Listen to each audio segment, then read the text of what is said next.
This one should have, like, continued the last stream,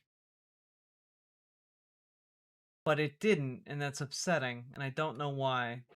Oh well. Hello! We're back.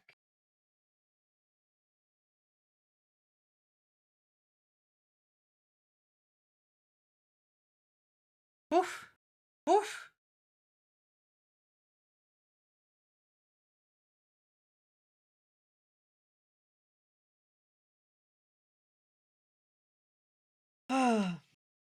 Hello, Sea Snake Jiri. Seems better now? Hell yeah. Got clapped for the Olympics clip? No. Around 3:15 every morning, my ISP tends to flip a switch to, like, reset its system, and my internet goes out for approximately 30 seconds, which is just enough time to disconnect me from any stream that I'm doing at the moment. But we're back. We're here, and we're gonna soldier on, right? Can you hear me? I can hear you. Must be like 3 a.m. over there, Jack. How you feeling? I'm feeling okay. I've had a really rough day, so I'm feeling just okay. Something they completely don't need to do. Yeah, they don't need to do that. I love the Akronoplan emote, though. I think it's great. What was the solution you found the other day? I tried the exact same thing. I don't know why it started a new stream. It's very frustrating. You look lovely. Thank you. Does YouTube have a new stream? It does indeed.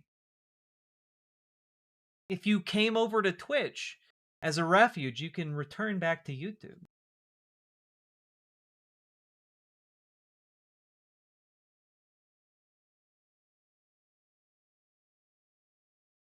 I'm filled with a lot of rage today.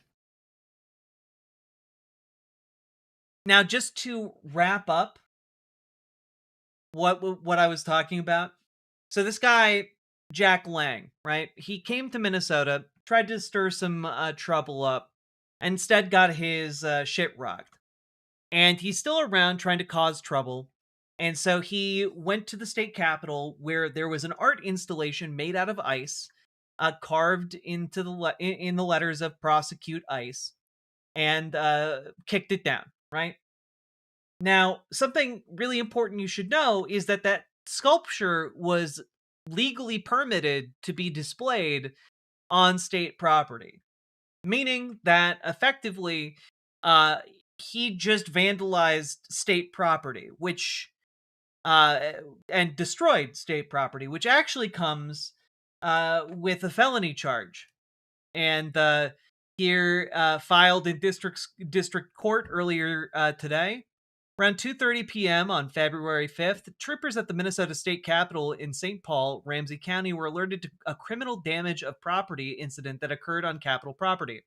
An art installation made of large blocks of ice that read "Prosecute ICE" was on permitted display on the Capitol grounds between 6:30 a.m. and 11 p.m. on February 5th, 2026. The Common Defense Organization had paid $6,250 to a local artist to create the ice sculpture. The group had paid an additional $600 to have the ice sculpture removed after its permitted placement time lapsed. A man dressed in camouflage, later identified as Edward Jacob Lang, vandalized an ice sculpture. Lang kicked over and destroyed the letters SECUTE, so the sculpture read "Pro Ice." Lang got into a Ram pickup and left the area. Troopers stopped the Ram and identified Lang as the man who had damaged the sculpture. Lang identified himself with his Florida license. Lang said he was on the Capitol grounds exercising his First Amendment right to artistic expression. When asked if he had damaged an ice sculpture, Lang said the sculpture was made of ice and could not sustain its structure. Lang said he recorded the incident and posted it to his social media account. Troopers determined that Lang's criminal damage exceeded the felony threshold, and they arrested Lang. Lang was placed in a squad and asked a cohort to take a photo of him. The trooper advised Capitol Security Dispatch to save the video of the incident, and Lang replied that he had great video of the incident. Lang asked to be placed in protective custody at the jail.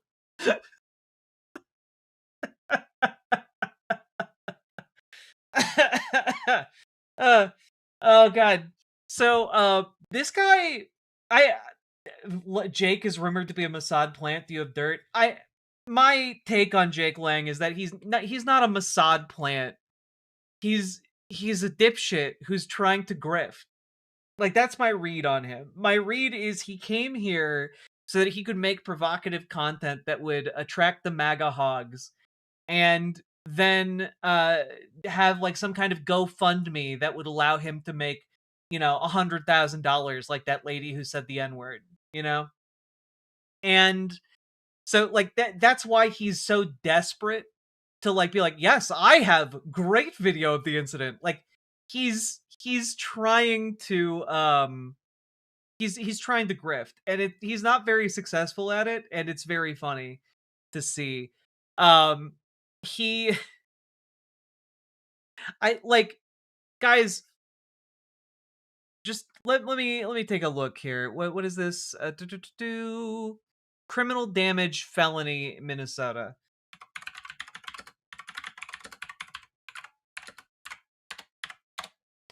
Just out of curiosity.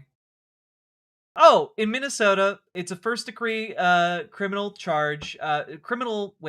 First degree criminal damage to property is a felony punishable by up to 5 years in prison and or a $10,000 fine. It applies when intentional non-consensual damage exceeds $1,000. So,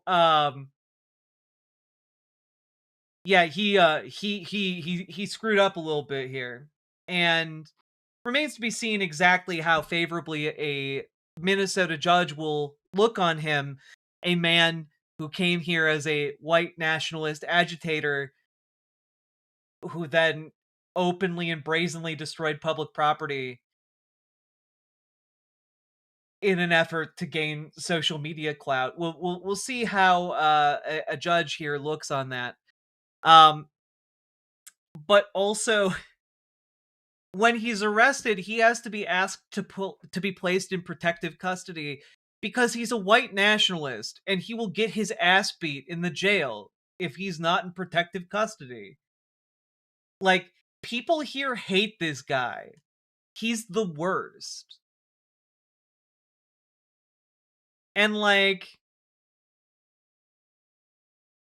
I don't think any of his defenses of artistic expression are really going to hold up in court. Let's see. Lang declined a custodial statement, but he asked to convey a message to the prosecuting attorney. I was creating art. I was exercising my First Amendment right to artistic expression. Lang again said what he did would be posted on social media.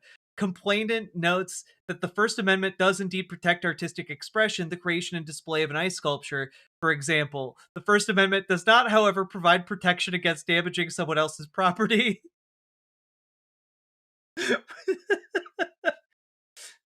Oh, God.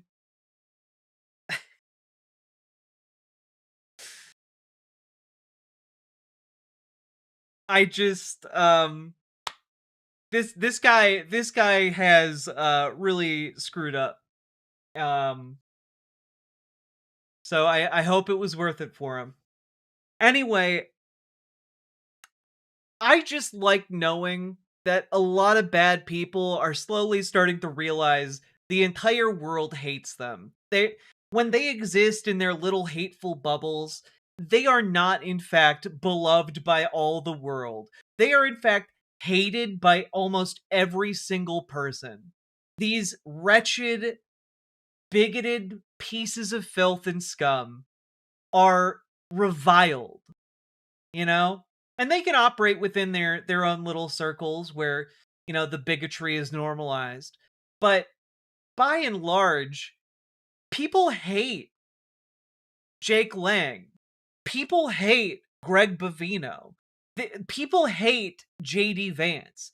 These people, these avatars of the hatefulness of this administration, are just absolutely reviled. And that is going to come with consequences that will last long after the present moment has passed.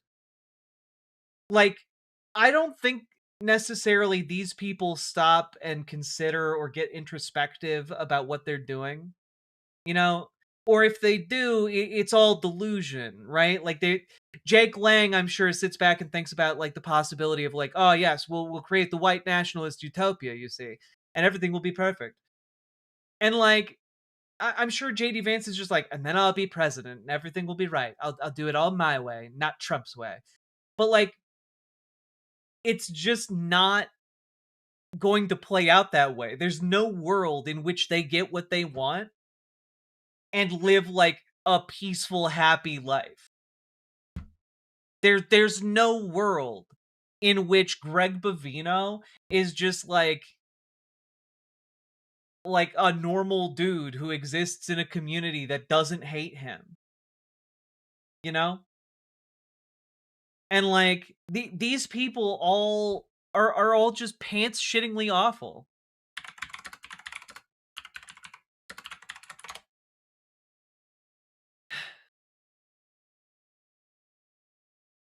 Also, let's see.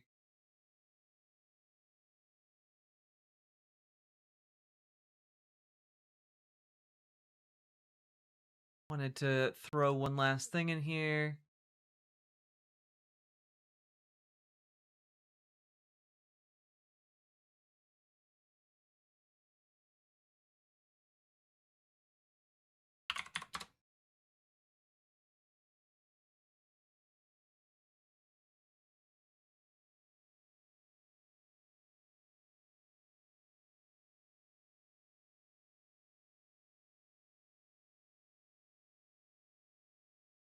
I mean, like, Jake Lang is just reviled.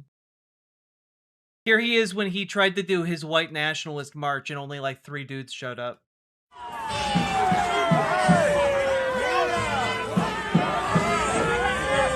him go! Run! And fuck you, Nazi! Fuck you, Nazi! Literally, the amount of camera people and the amount of counter protests just dwarfs. It's the same dipshit. Yeah, it's the same guy. The same guy who got egged and then ran home and jumped into an Uber. He had to have... I'm sure was very embarrassing for him after he got egged and pissed himself. He was escorted out of the crowd by a Somali man who got him into his Uber and told him, get the fuck out of here.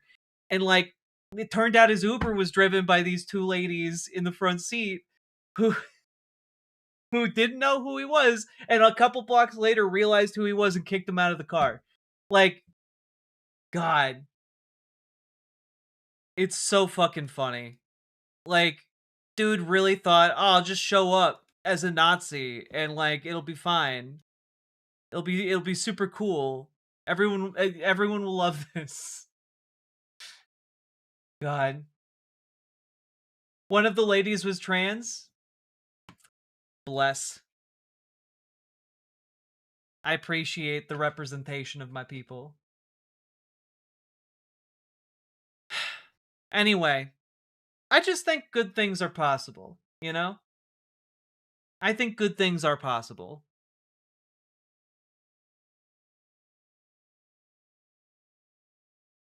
All right. So, folks, I'm about to present to you guys the most leftist movie you will ever see. A super progressive movie, even. And, well, folks, get ready. We're about to learn what true leftism is really about. Let's go. Once upon a time, in so-called Australia,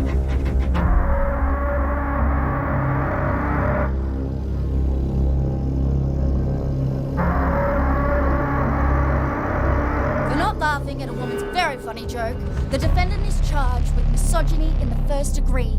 He is a white, straight, cisgendered male. I rest my case, Your Honor. the penalty, I've death. had enough.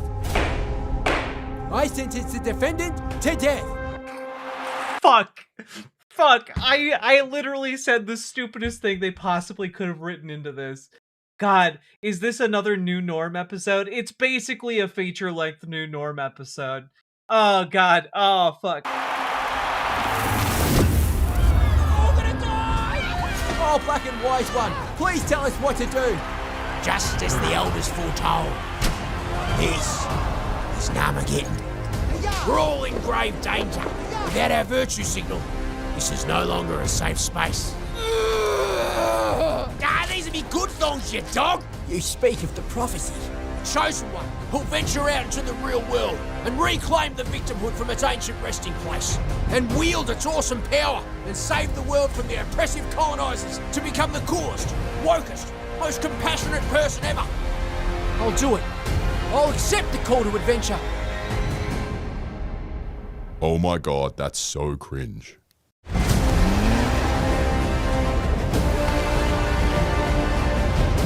my life I've tried to be progressive. I've grown up believing that I'm too privileged to be treated equally, and that I deserve to be enslaved and beaten up and shadowed every day. I have to be honest, this is insane. This is insane. This is what conservatives actually think the left is about, you know? They actually think that this is all, like, yeah, the left just wants to beat up and threaten and murder cis white men. The fuck is this? I you know, the fuck this is I gotta be honest, the victimhood It's true in fantasies Australia, of we arrest fascism. anyone who's not woke. Yeah, you have to have your woke papers on you at all time. God. I'm starting to think that maybe this isn't a progressive paradise after all. But what would I know? I'm just a dumb white guy. My opinion doesn't matter. Kill me!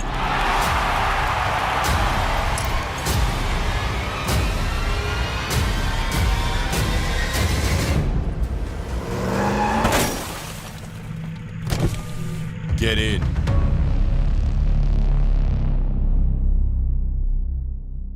Oh my god, they're selling tickets for it. They're selling tickets for it. God, the victimhood fantasy of fascism is the number one thing that they peddle, by the way. You know?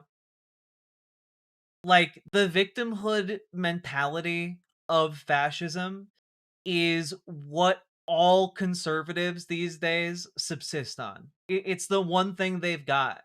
It's like, well, everyone hates us because pronouns. Like that's what they get, and it's genuinely that stupid. It's genuinely, what if you stretched Fucking pronouns! into an entire identity, right? Like, the wild part is, like, they accuse, like, trans people of making pronouns like their identity or whatever, but the people who really have their identity as pronouns are conservatives. It's like their entire idea. It's like, yeah, oh, you want man in dress. That's what I got. Man in dress. The fascists are winning? What are you talking about? They're not fucking winning. God, are you that easy of a mark? Stop it. And if you are that easy of a mark, please give me $10,000 for this bridge that I have. I have an infinite supply of them. You can do whatever you want with it. Wait, that wasn't a parody? No, that was put together by, like, the conservative, like, the far-right conservatives in Australia.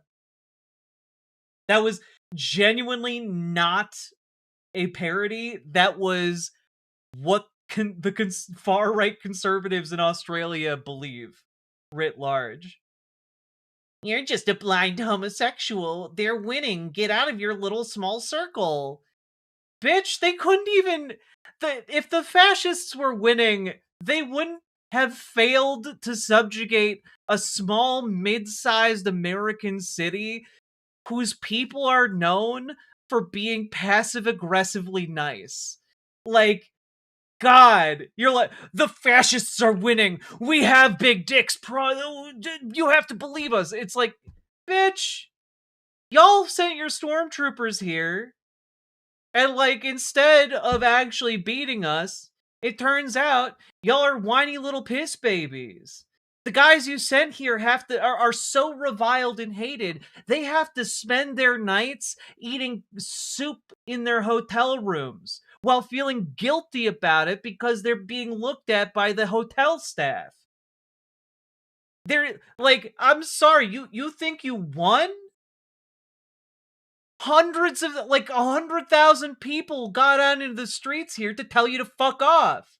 Literally, a quarter of the population of the city came out in sub-zero temperatures. You're like, we're winning. We're winning. No, you don't understand. We're winning. Everyone likes us. Trust us. Are you so fucking stupid? Jesus. Like, you guys just lost in America one of the most MAGA counties in the entire country. You lost MAGAville, man. A Democrat just flipped your seat by 32 points. In a seat that went to Trump by 17. Like, good God. Get your head out of your ass. Jesus. It's wild.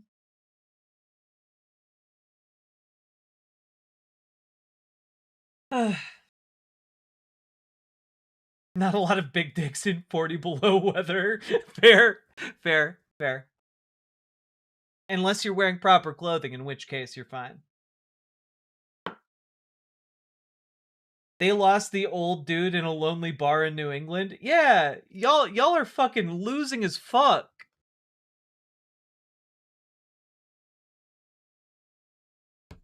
Like, you're losing so badly that you have to pretend that this looks good to you. Like, I'm sorry, you guys have lost so badly on a global scale that you guys have to sit around and, like, pretend you like this shit. Pretend you think this is funny. It's wild. You're like, yeah, no, this actually looks pretty good. I would love to give $500 to see it. Like, shut the fuck up. We all know you're a lying sack of shit. For a lot of other reasons too, but, like, good God.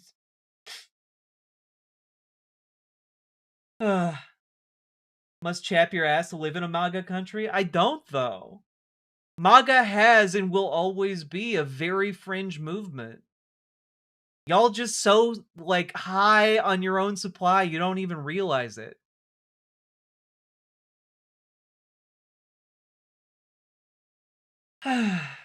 But it's fine. It makes you feel better to keep repeating that. It doesn't make me feel better. It's just true.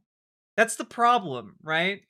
The problem with all of you folks is you have such rationalization powers that you just hear information that's inconvenient to you and you pretend it's not real. Like, you just live in a constant state of delusion. It's crazy.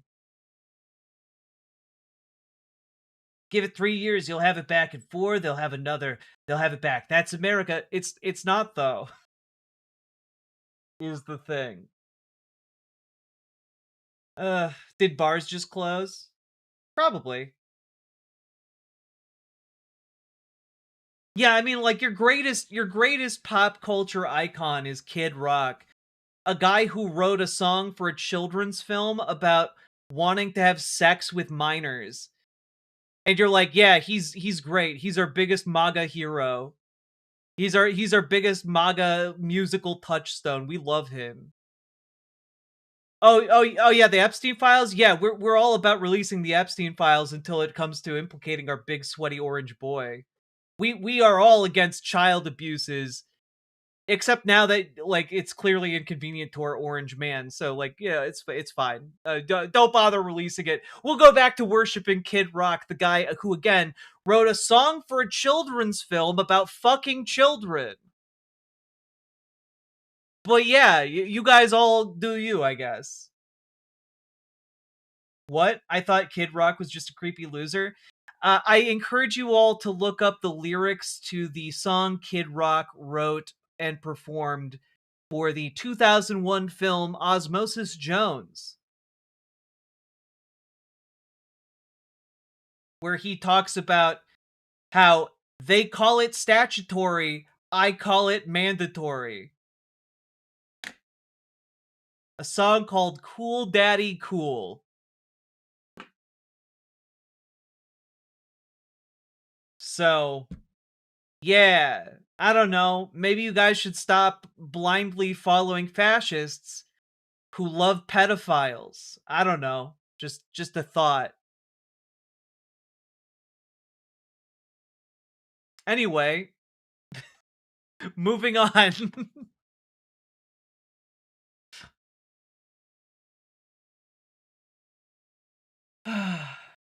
They snuck that shit into Osmosis Jones. You bet your ass they did.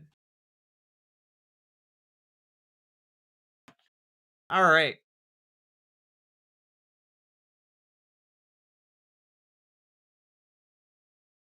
This is MAGA country. Yeah, all right. Come on up to Minneapolis and say that shit.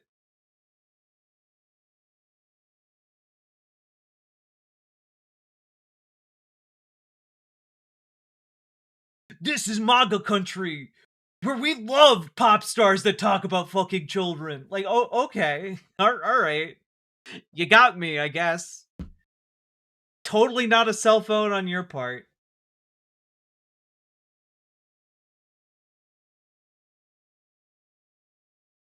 I'm sorry. The idea that MAGA have that like MAGA controls America, like bitch, you guys can't even you guys can't even come to like a small city without pissing your pants.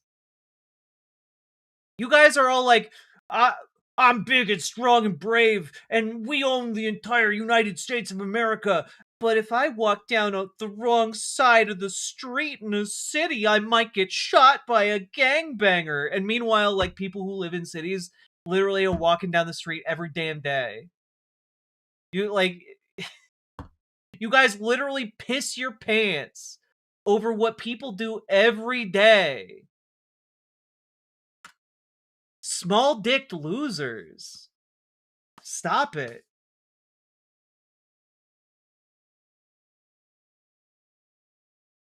Like, your entire political ideology is based around how you're afraid of everything and everyone. Stop it. Like, grow a pair This and, like, country is so MAGA and be pro-Israel brave. that every MAGA and Israeli flag in this very red district I live in has disappeared. Yeah, it's because they're all so proud of who they are. You know, they're so proud of who they are that, like, you know, they really, they want to make sure everyone knows, which is why they are now all flying the invisible flag. If everyone's flying the invisible flag, that's how you know they're all on the same side. Yeah. God. All right. Moving in to a new part of the show.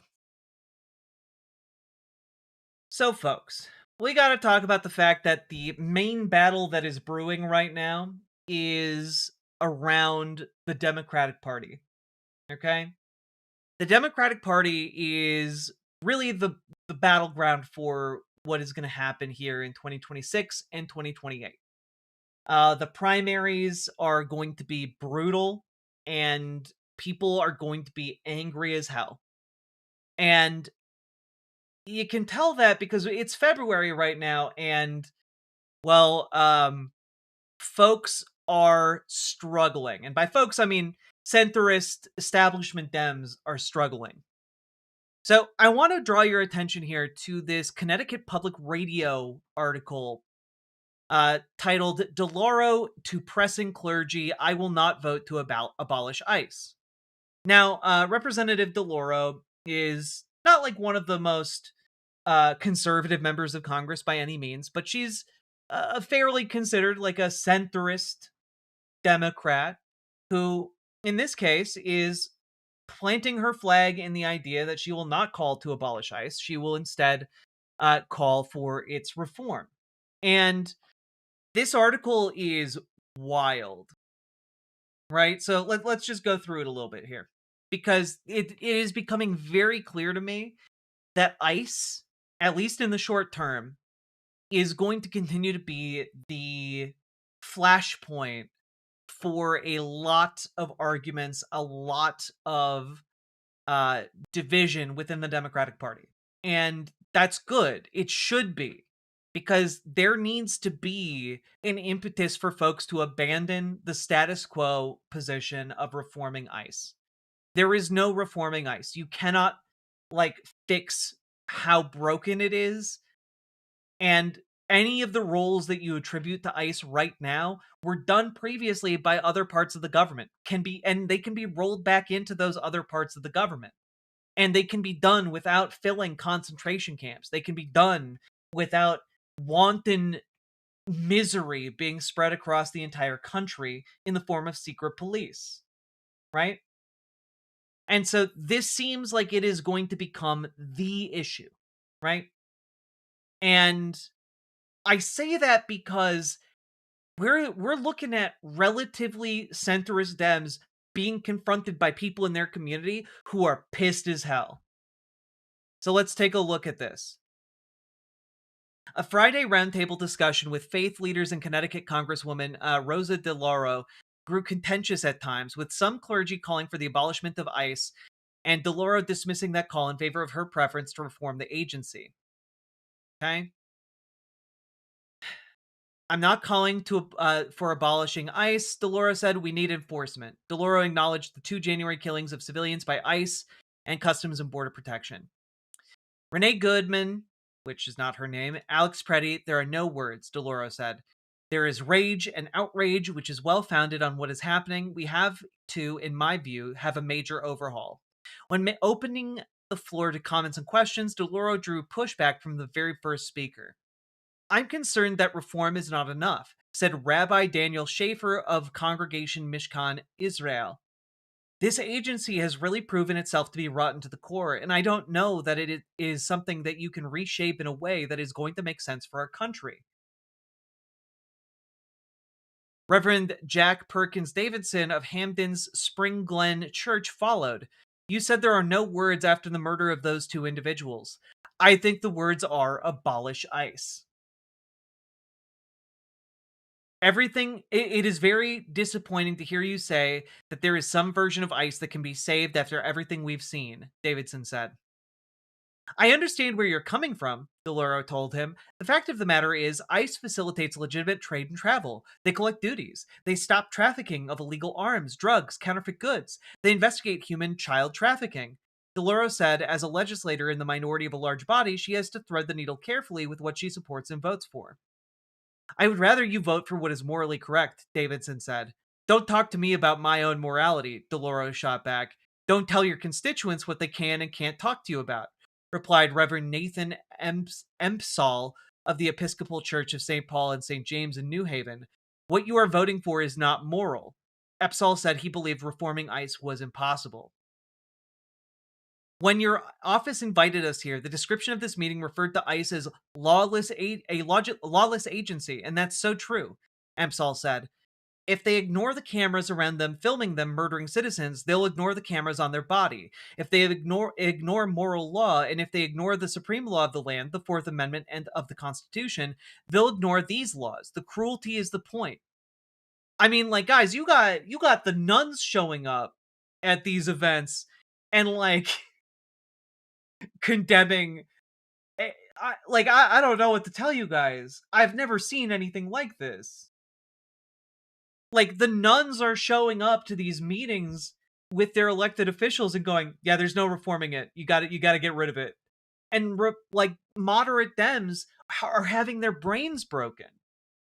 I talked about this a little bit the other day, and it's because for the last, like, 25 years, the last quarter of a century, right? There has been like, polling that indicates that the general population of the United States views Democrats as weak on immigration and Republicans as strong on immigration, and that they want like, the voter bloc wants strong on immigration. That's what they have been told every single time there is polling. And so all establishment centrist Dems are terrified of taking a position that is anti a government agency dedicated to, immigration's enforcement. And so the idea to them that their constituents actually want them to get rid of ICE, that is a very scary ask to them. And so we're in some really weird territory here, but folks who can understand that this call is loud and it is persistent and it is not going away, those folks who cannot get on board with that program are not going to be long for their positions of power, right? And I don't think I think some of these centrist establishment Dems just don't get it yet. They just don't get it yet. I was on a panel show the other day, and Cory Booker was on immediately after me, and he was talking about how, our hope has to be in one another on the ground, not in Washington. And it's like, no, actually, folks on the ground are organized. Folks on the ground are helping each other, and folks on the ground are demanding that, in fact, change acquiesces to the will of the people, right? And so it's deeply, deeply frustrating that folks have to organize the entire faith community to have effectively an intervention with an elected Democrat who is so deeply entrenched in this establishment that they cannot see, they do not have the vision to see that big change is necessary. They lack the imagination. They lack the imagination. I mean, like, this nun, Sister Mary Ellen Burns, the executive director and attorney at Apostle Immigrant Services, just, like, kneading her forehead in this meeting, is genuinely where almost all of us are regarding ICE. Like, I'm sorry, there's no negotiating, in my mind, there's no negotiation whatsoever to be had with the agency that shot Renee Good in the face and tried to cover up that investigation or prevent any investigation, and said that, in fact, she deserved it because she was a domestic terrorist. There is no negotiation with an organization that tried to deny any kind of investigation into the public execution of Alex Preddy. There is no reforming this. If they are willing to do that in broad daylight when cameras are rolling, if they are willing to break into people's houses in violation of the Fourth Amendment while cameras are rolling, there is nothing that they will not do when the cameras are off. It is not sustainable. And the idea that, well, you can put that genie back in the bottle, you can go back to a status quo where ICE is just doing what they're told. No. Because the reality is ICE has been terrible the entire time. The concentration camps have been terrible the entire time. When I talk on this show about this, invariably, if there are conservatives watching, they're like, where were you when Biden was putting kids in cages? Where were you when Obama was putting kids in cages? And I was right here saying it was bad the entire time.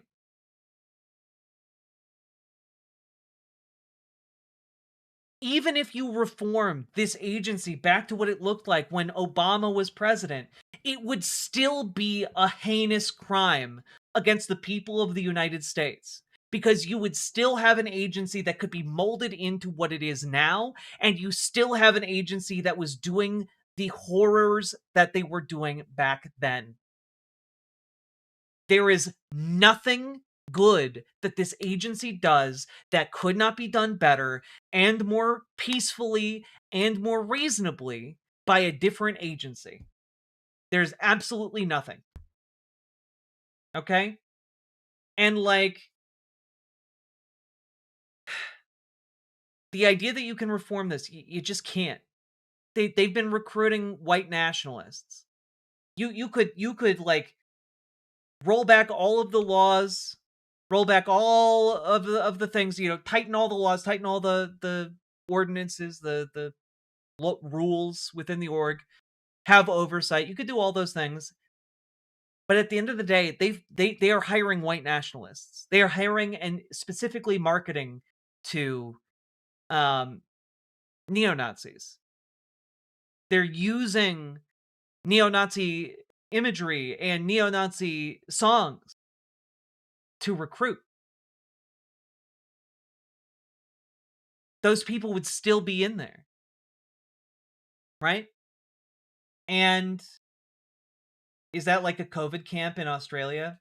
I don't know exactly what part of what part I said you're referring to. But they're building concentration camps. Alligator Alcatraz was a concentration camp in like a classic sense. Like concentration camps throughout history have used mosquitoes as a form of, non-invasive torture. And guess what? They did the exact same thing at Alligator Alcatraz. The use of pestilence, of sickness, has been a hallmark of concentration camps. There's a measles outbreak right now at the Dilley, Texas facility.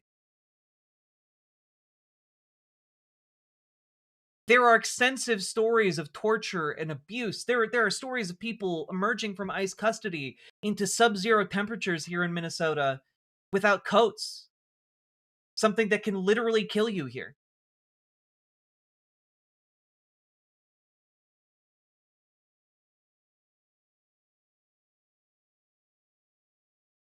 So these facilities need to be dismantled.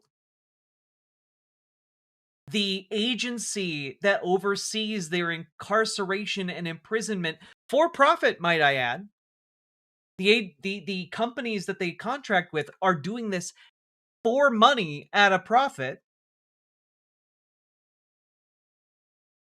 It all needs to go. It all needs to go. Yeah, look up Starlight Tours. It all needs to fucking go.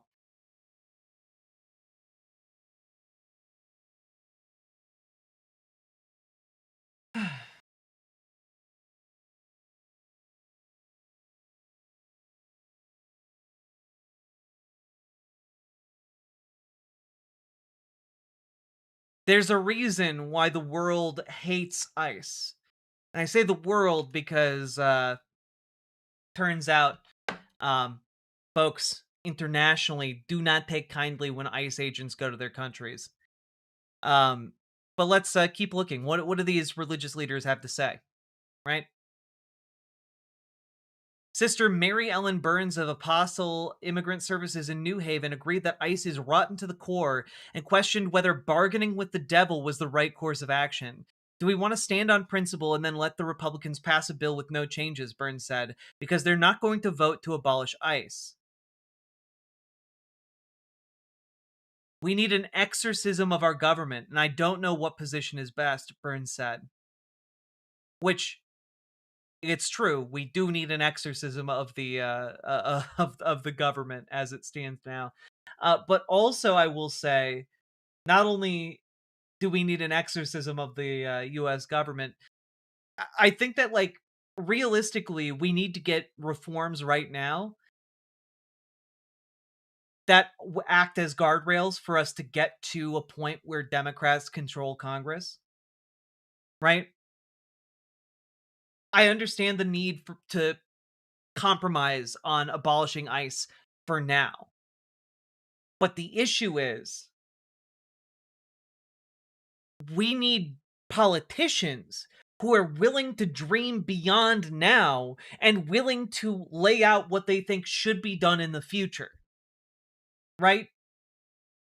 When I say it's a failure of imagination, it's because they are looking at now and saying, well, I couldn't possibly vote to abolish ICE now. I couldn't possibly do that. When, like, we're not asking you to vote to abolish ICE now when you know it is going to fail in a Republican Congress. We are asking you to look beyond now to when you have power and to commit to an idea that the course we should chart is toward abolishing ICE in the future. When you come into power, when you have the means, when you have the ability, you need to abolish ICE. There is no reason on this earth that you should have children and families in concentration camps being tortured on the daily. There is no reason you should have that for the equivalent of a civil infraction.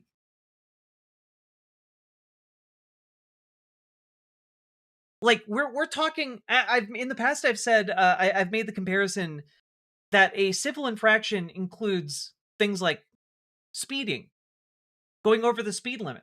That is a civil infraction. If you have ever driven over the speed limit, you are just as guilty as what these people are being put into concentration camps are doing.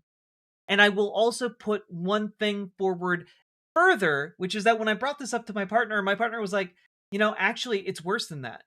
It's worse than that, because speeding endangers other people. And it's also a moving violation. This is actually on the level of doing a parking ticket. A non-moving civil infraction. We're talking like putting people into concentration camps for getting a parking ticket.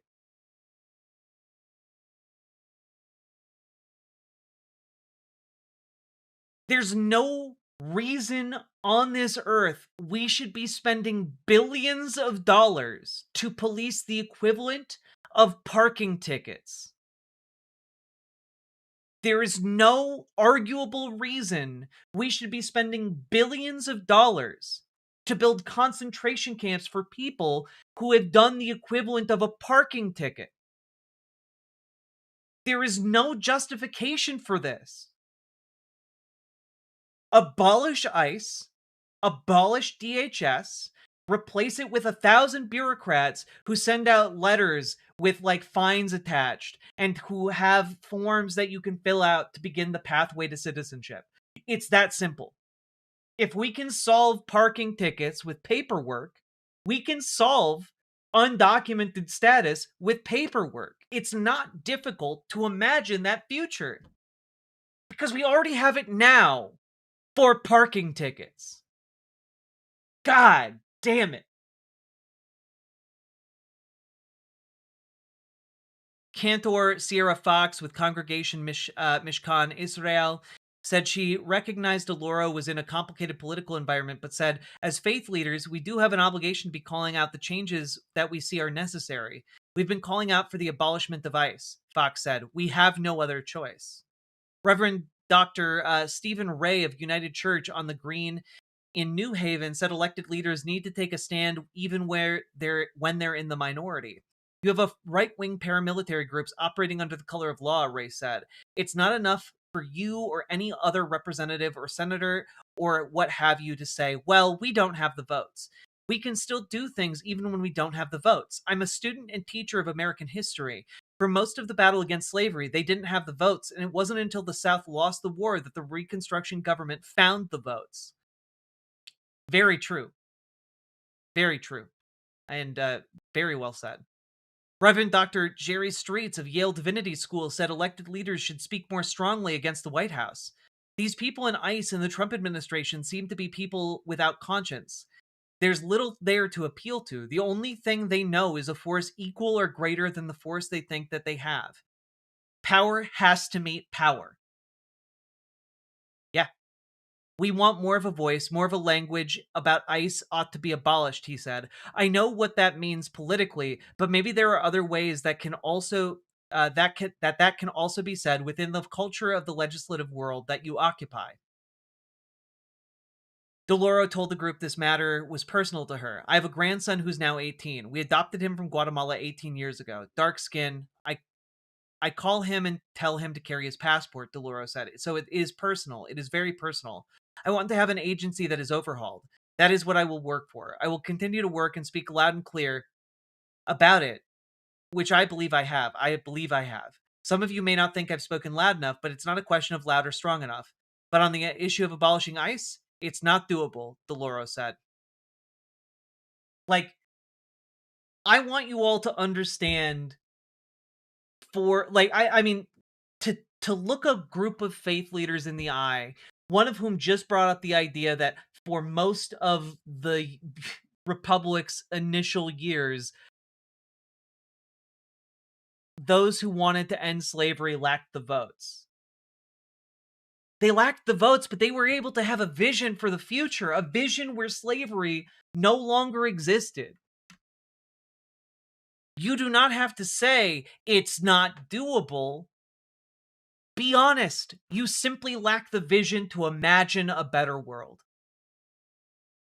And I want you all to compare the weakness of establishment Dems like Deloro with what we have from someone like Zoran Mamdani. As the federal government attacks our neighbors, those who worship in just the next pew over, they command us not to believe what we see. They compel us, as George Orwell wrote nearly 80 years ago, to reject the evidence of our eyes and our ears. And they would succeed were it not for the many among us who have not only read the Scripture, but who live the Scripture, those who refuse to abandon the stranger. I speak of Renee Good, whose final words to the man who murdered her moments later were, "I'm not mad at you." I speak of Alex Preddy, who died as he lived, caring for the stranger. Here was a man who held the hand of the afraid and the afflicted in their final moments. Here was a man who dedicated his life to healing those he had never met. ICE shot him 10 times because he did something they could never fathom doing themselves. He extended his arm towards a stranger, not to push her down, but to help her up. I speak of the tens of thousands across our city and our nation who took to snowbound streets in the dead of winter, refusing to allow those with the most power to impose their will upon those with the least. If that is not love for the stranger among us, what is? In a moment such as this, I look to the Bhagavad Gita, which teaches us that the highest calling is to become someone who sees the true equality of all living beings and responds to the joys and sorrows of others as if they were their own. Each of us has been a stranger at one point in our lives. Each of us has known the feeling of arriving somewhere new alone, of depending on the kindness of someone else. As ICE fosters a culture of suspicion and fear, let this city of strangers set an example for how to make the sorrows of others our own. Let us offer a new path, one of defiance through compassion. In so doing, we can offer something more expansive and durable than a mere rejection of atrocity. We can rely on our faith to offer an embrace of one another. After all, few forces hold as much power to extend humanity to all. As Dr. King once said, the church is the one place where a doctor ought to forget that he's a doctor.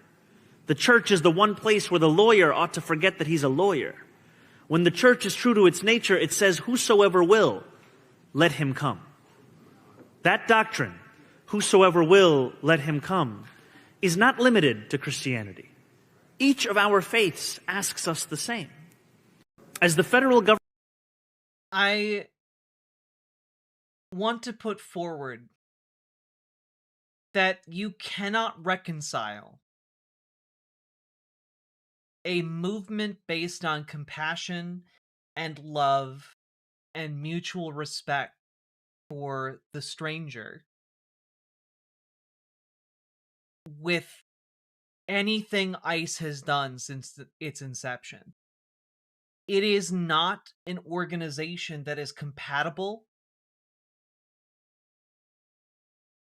with the values of love, with the command of love,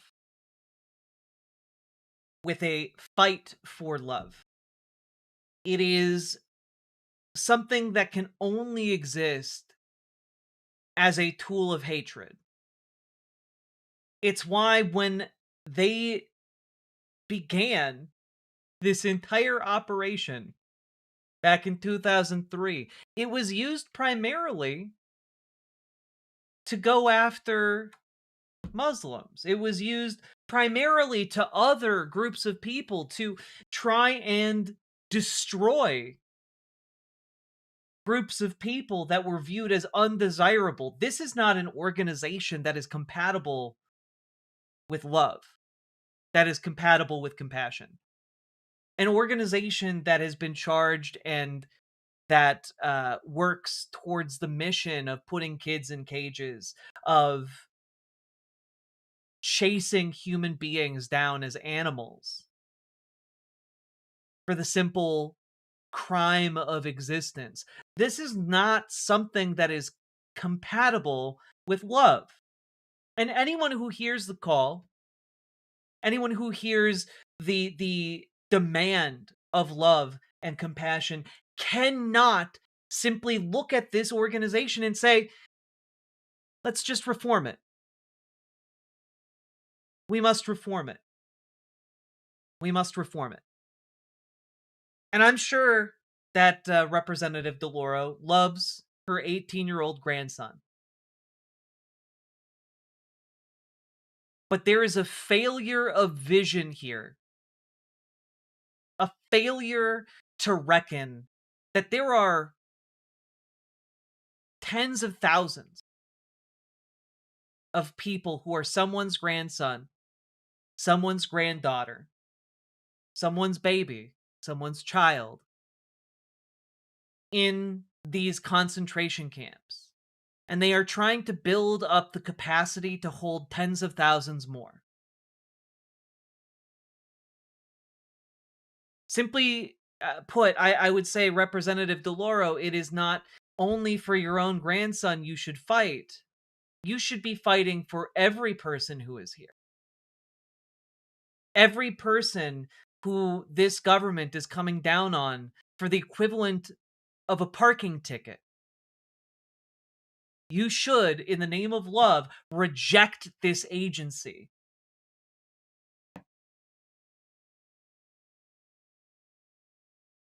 And anyone of good conscience should do so as well.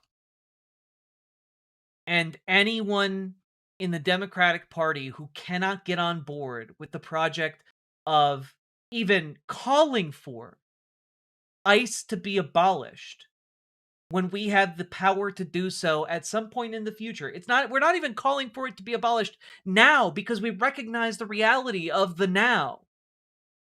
We're calling for it to be abolished when we have the means to do so at some point in the future. And that day will come, folks. But it is important that we recognize that there is a fight on our hands right now between Democrats who would sit idly by and return us to a status quo of kids in cages, and Democrats who would open those cages and end the role of the men who put them there. Anyone who lacks the courage sufficient to demand ICE be abolished now is not someone who is capable of being a leader in the future.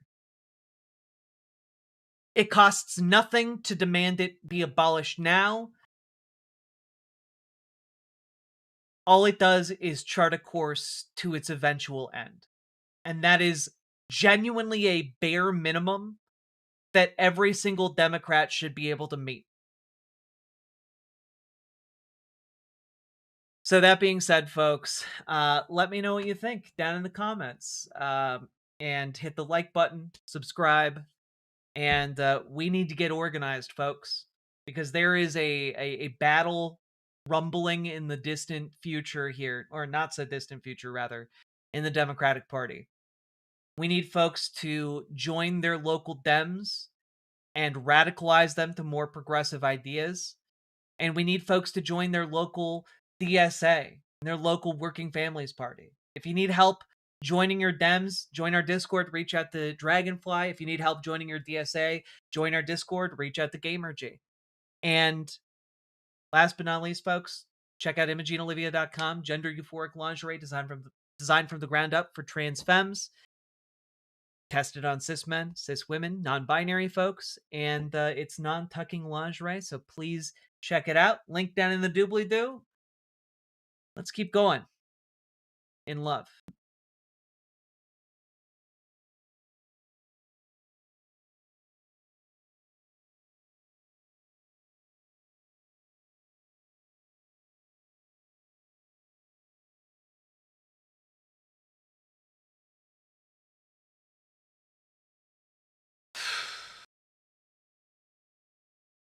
Run for something? Yeah, folks, you should definitely consider running for something, you know? I will also just say real quick, DHS tried out of retaliation to expedite the deportation of Liam Ramos and his father. Many of you know Liam from the picture of him in a adorable blue bunny hat. A judge has stepped in to deny that and make sure that they are protected for the foreseeable future. So that's great news. The bad news is there are almost 4,000 children like Liam still in detention. And every day ICE seeks to put more children into detention. So, worth keeping that in mind. There are thousands of other children who aren't getting photo ops like Liam did.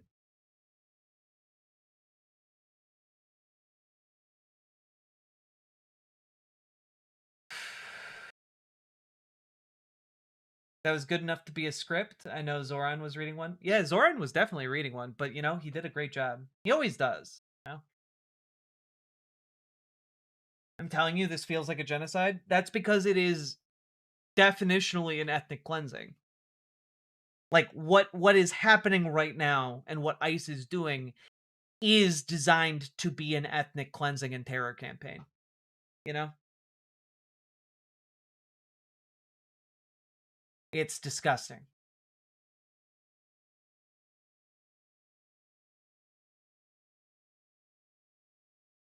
All right.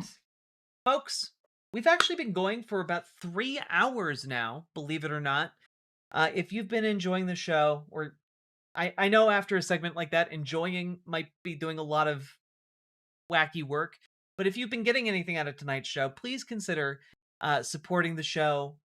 Hit that like button, hit that subscribe button, hit that follow button, and also consider supporting the show financially, because you guys make it possible for me to do what I do. So click the goddamn button.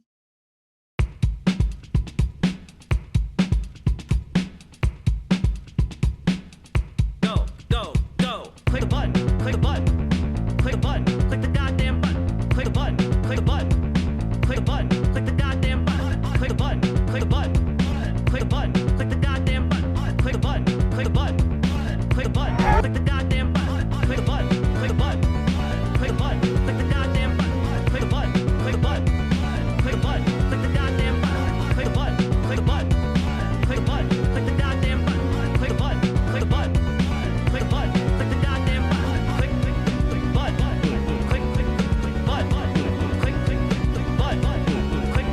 Click button. Top, low.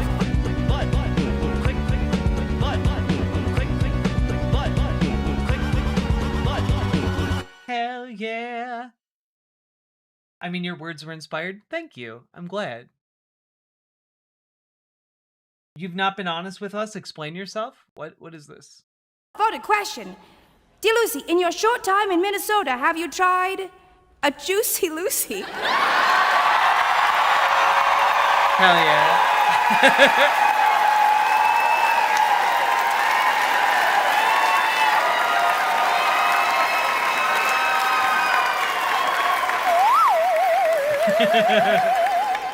I just watched Mark file through 3 things that would get him canceled.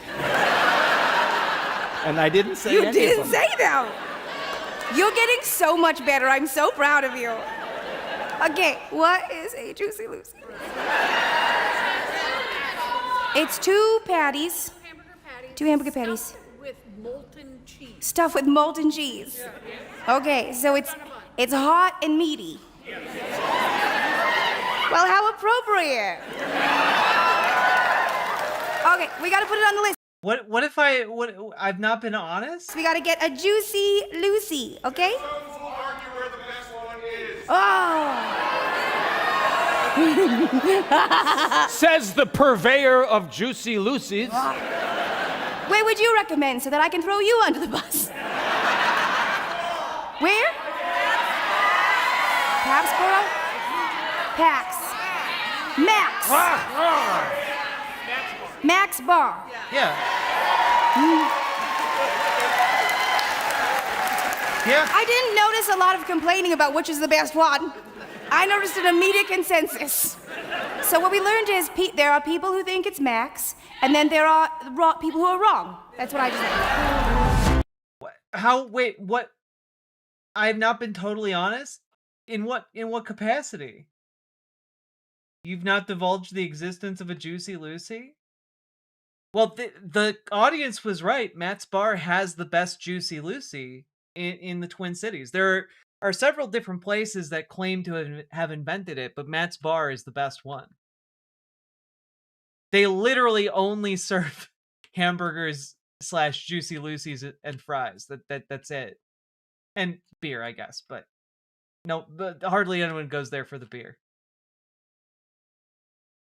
Juicy Lucy's are very good.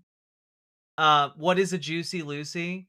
So it's a hamburger, but you have 2 patties, and they're fused together around the edges, and then in between them is just like absolutely molten cheese, to the point where if you bite into one too quickly, or too incautiously, it will burn your mouth. You will maybe get extraordinary burns and have to go to the hospital. It's not unheard of that people have done that, but it's delicious. And also, it is the kind of thing you eat it and you feel like you've just injected fat directly into your veins. And surely it's going to result in at least 1 heart attack in the future. But you know what? Worth it. Worth it. Maybe it's taking a year off your life. Worth it. And there are also a few other places that claim to have invented it. Blue Door Pub is another place that claims to have invented the Juicy Lucy. But Matt's Bar is easily the best. Though I will say, and this is maybe a controversial take, that while Matt's Bar has the best Juicy Lucy, the best hamburger in the Twin Cities area is at Lion's Tap. And there's a difference. There's a difference between a hamburger and a Juicy Lucy. And Lion's Tap has the best hamburger. Is Matt's Bar a chain? No, it's literally a hole-in-the-wall bar.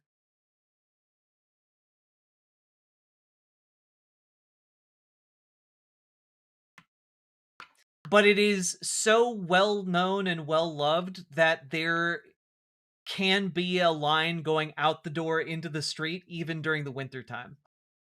So it's a well-loved place. People will wait in line in the winter in Minnesota to eat at Matt's Bar.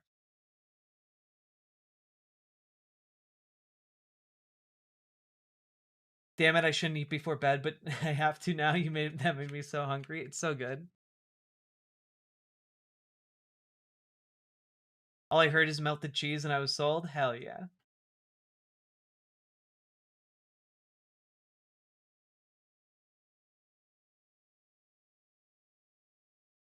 A hole-in-the-wall bar? Yeah, it's also kind of in an area where ICE has been extremely active. So yeah, you might remember this line. Um, yeah, the opening line of this song. I live here on a Powderhorn Street where ICE agents walk the beat. Yeah, it's kind of over by Powderhorn Park a little bit.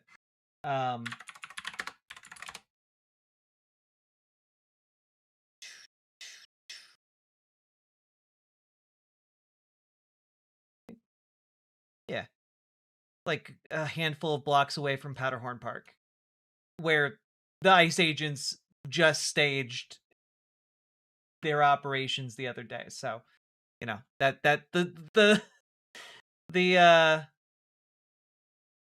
song is not wrong. I think I remember the Juicy Lucy from an episode of Man vs. Food on the Food Network years ago. It's so good. Matt's Bar Juicy Lucy. Just real quick. Do we got a picture? Yeah. Here we go. This is a representative picture of a Juicy Lucy.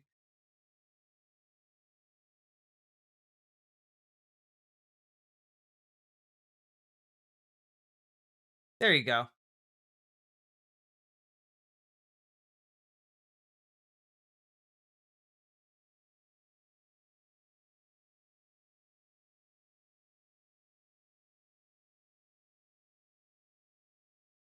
Also, just as an FYI, no joke. Even folks from out of town think that Matt's Bar's Juicy Lucy might be the best cheeseburger. So, you know, just as an FYI, it holds up. Oh, just an extra thick hamburger? No, there's cheese in there. It's different.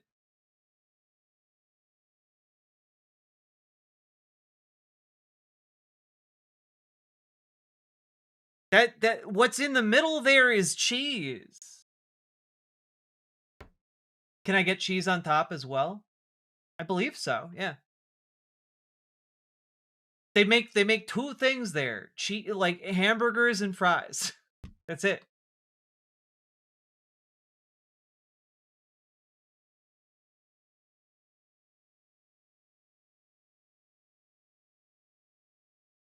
Also, like the cheese inside, I don't know what they do to it, but it's built different. I don't know what kind of like sorcery they do, but it's built different inside there.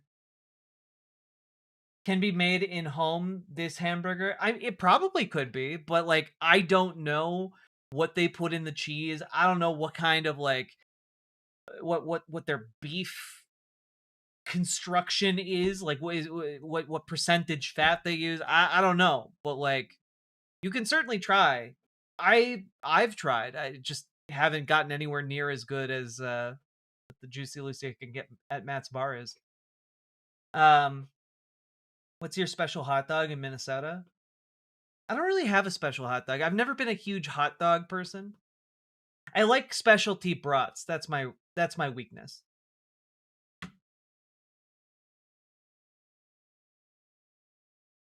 Cheese witchcraft is best witchcraft. Quesomancy is a specialized art. I love that. Thank you.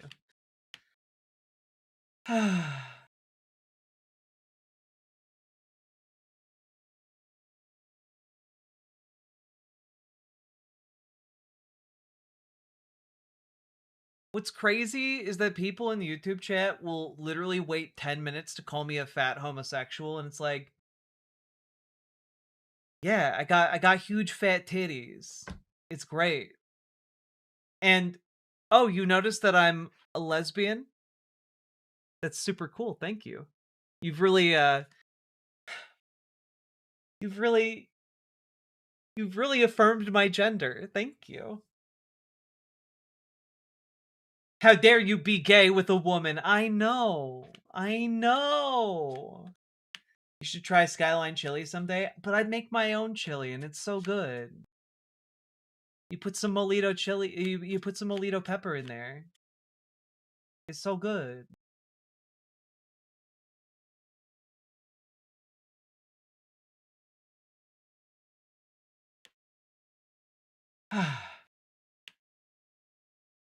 Thanks for reminding me to watch on Twitch. This is your reminder to watch over on the on-screen chat over on riverboat.gg. Yeah, like, I don't know, calling me a homosexual as if, like, us actually gay and bi and pan folks just don't just, like, go around being like, gay, gay, homosexual, gay, gay, gay, homosexual, gay, like, all the time, nonstop. Like, or we're just like, that's so gay, to mean something's good. Like, you all view it as an insult to point out somebody's gay when, like, actual gays are just like, girl, have you had this? Have you had this? Have you had this Juicy Lucy? It's so fucking fine and gay. It's so gay. It's so gay.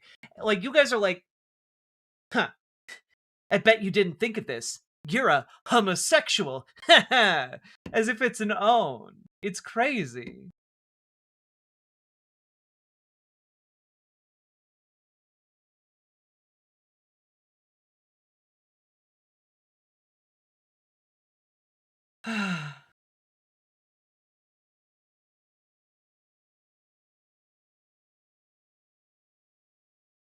You're gay. Yes, bitch.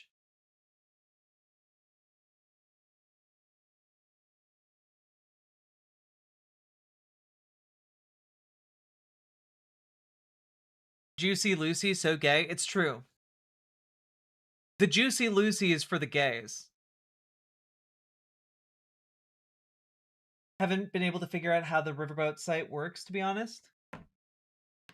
If you just go to the website and then click on the live tab, you should see the YouTube video and the chat. And then you just have to make an account. It was an own in grade school in the 70s. Ah, so these trolls haven't matured over the span of almost 60 years. I see. I paid $300 for a Juicy Lucy, but it was something else entirely. Ayo.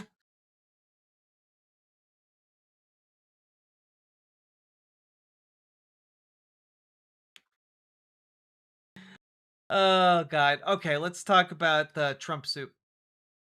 Let's talk about Trump soup.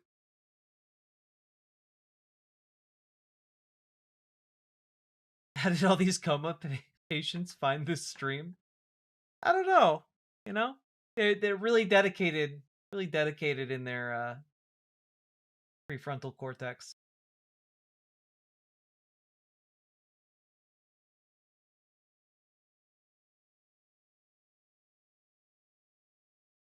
Okay.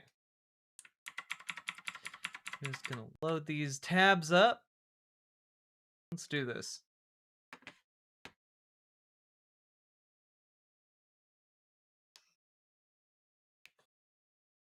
Juicy Lucy is a good drag name. Oh, it's such a good drag name. You're so right.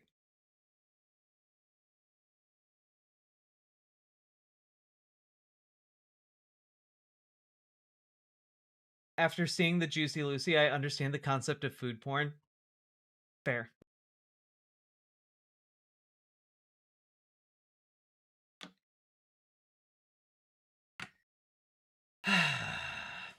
Okay. Here we go.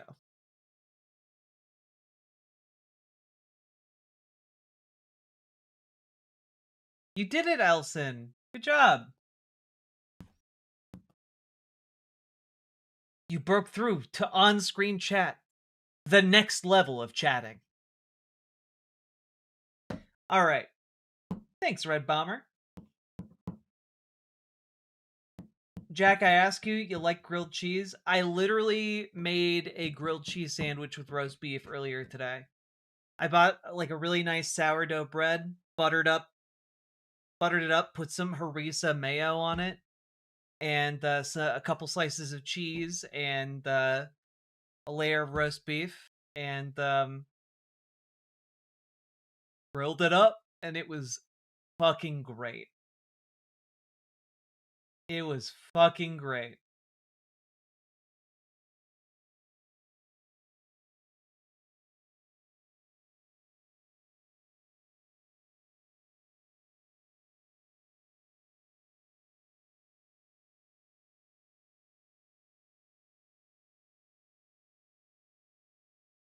The live tab on the website is way over to the right. True.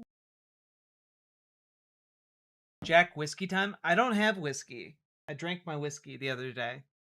But also, I have not received enough donos to become Whiskey Jack. All right.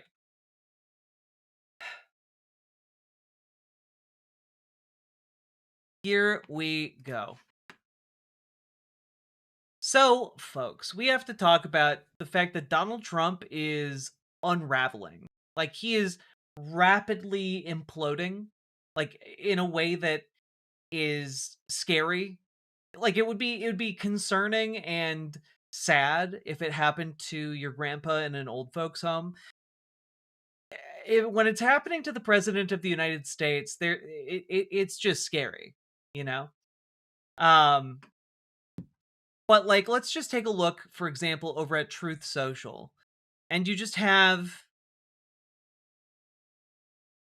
him posting articles over and over, sucking his own dick.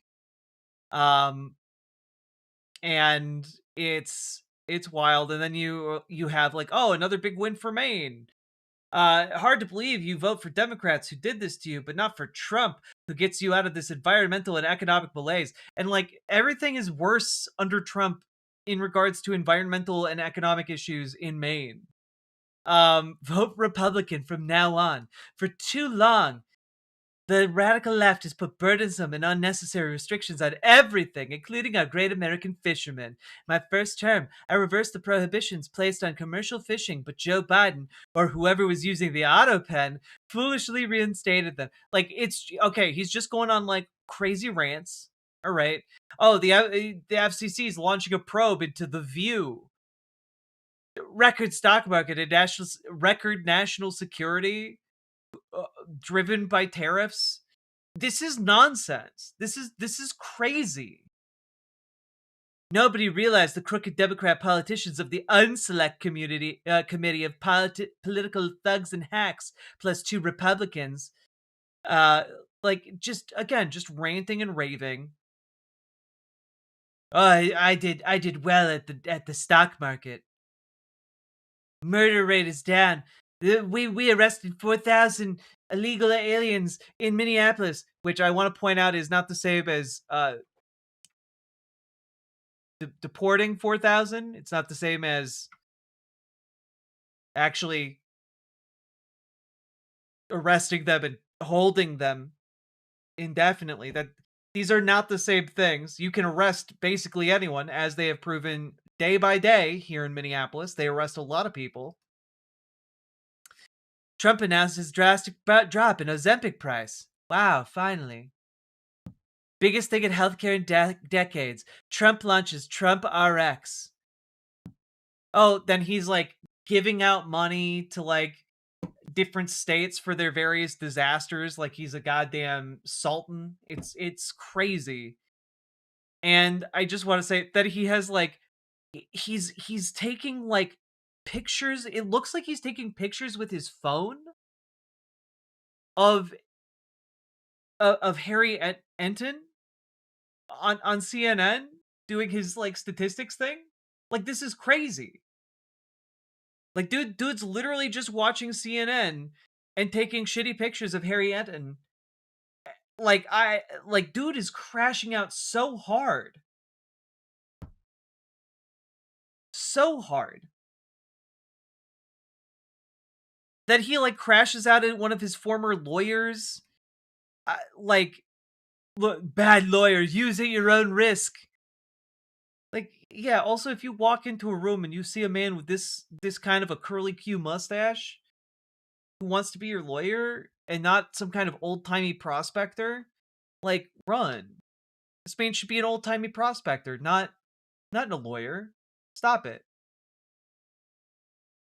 Had my first committee meeting with the Committee for the Preservation of the White House. It went really well, says the guy who demolished part of the White House.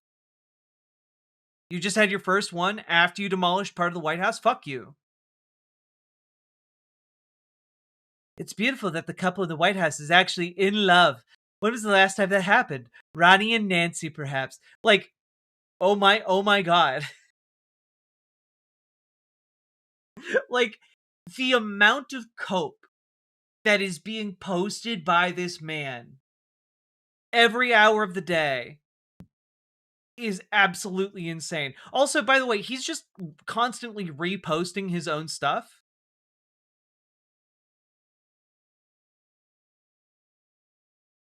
Like, over and over again. It's wild.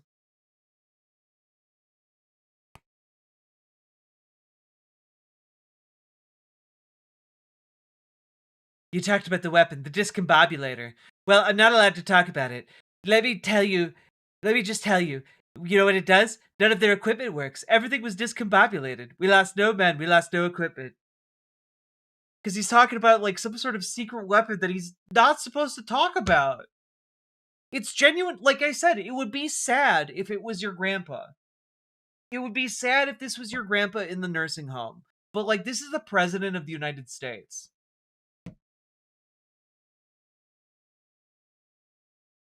Julian Assange said there was no dirt on President Trump. Even when Obama was spying on him, he could not find anything to compromise Trump. He's clean. That's why all they can do now is recycle old allegations that are unproven and have already been debunked.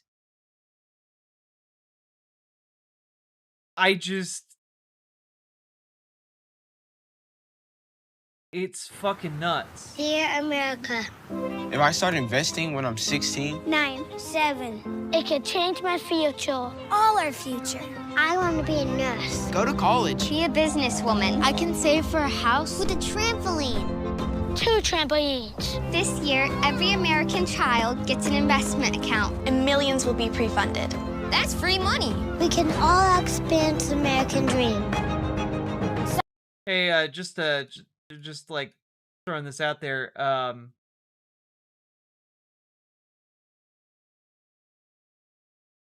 Free money. We can all expand the American dream. I feel like this is, again, just AI bullshit. Sign me up. But Trump accounts, hell yeah. Do Trump accounts. Yeah, that'll save your poll numbers for sure. You know, we're just post after post. Oh, look. This is New York City under Mayor Mamdani. This is the life. Wow. Mayor Mamdani. Look at all the trash. It's just a trash city. Wow. Democrats are anti-Christ, anti-black, anti-life. Wow. Again, it's just cope after cope after cope from this man. Oh, Polish politician on immigration. Learn from Poland. Okay. Again, and it just keeps going. It just keeps going. It's just cope after cope after cope after cope after cope. And, like, I gotta be honest with you guys, I don't think he's okay. Like, I think something is deeply wrong. Because, again, last night, he posted this video. Now, the actual video he posted is about a minute long, right? But the important part is at the very end here. Because what he posted was essentially just a bunch of election denialism stuff about 2020. But this clip. Heard that that favored Joe Biden. Heard that. I don't know if you guys caught that.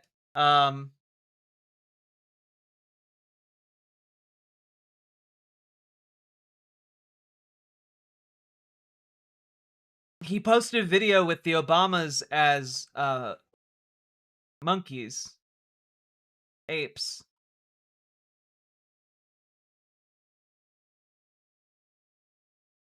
Like, it's really bad. And, like, beyond just, like, the actual, like, racism part, right? Like, we all know Donald Trump is a racist. We've known he's a racist the entire time. Him being a racist isn't new information to us. But it is the loss of any kind of filter that indicates that his brain is just degenerating. Like, it's just degenerating. And not only that, but, like, what we've got when we look at this entire situation here, I need to do one thing real quick, so we can read this. It's like racist jib jab. Yeah, it's exactly like racist jib jab. That's actually a really good comparison, right? But what's notable is that after this was posted, oh, come on. Something went wrong on our end? Stop it. All right, got this.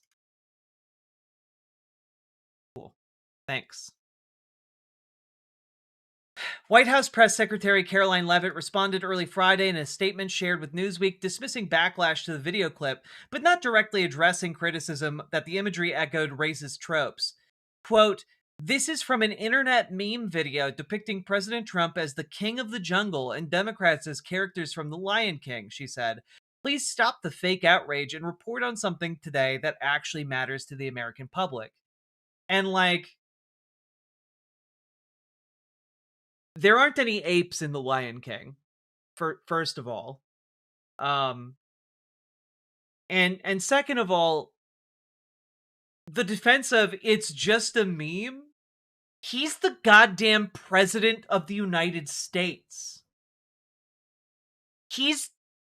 I'm sorry, you can't just say it's a meme. That's something that like a 12-year-old would say to defend posting something deeply offensive to their mom. We're talking about the president. What is Rafiki? Rafiki is isn't Rafiki like a chimp? What is he? A baboon? Yeah, he's a baboon, right?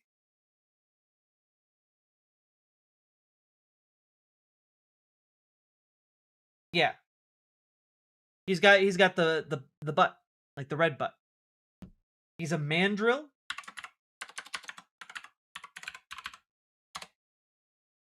Oh, he is a mandrill. They got silly looking behinds. Very colorful behinds. Weird. All right. So we gotta just like pause here, because like not only is it like again, even if this explanation at all held up, there aren't great apes in The Lion King, and also the excuse that it's just a meme doesn't hold up either. But also,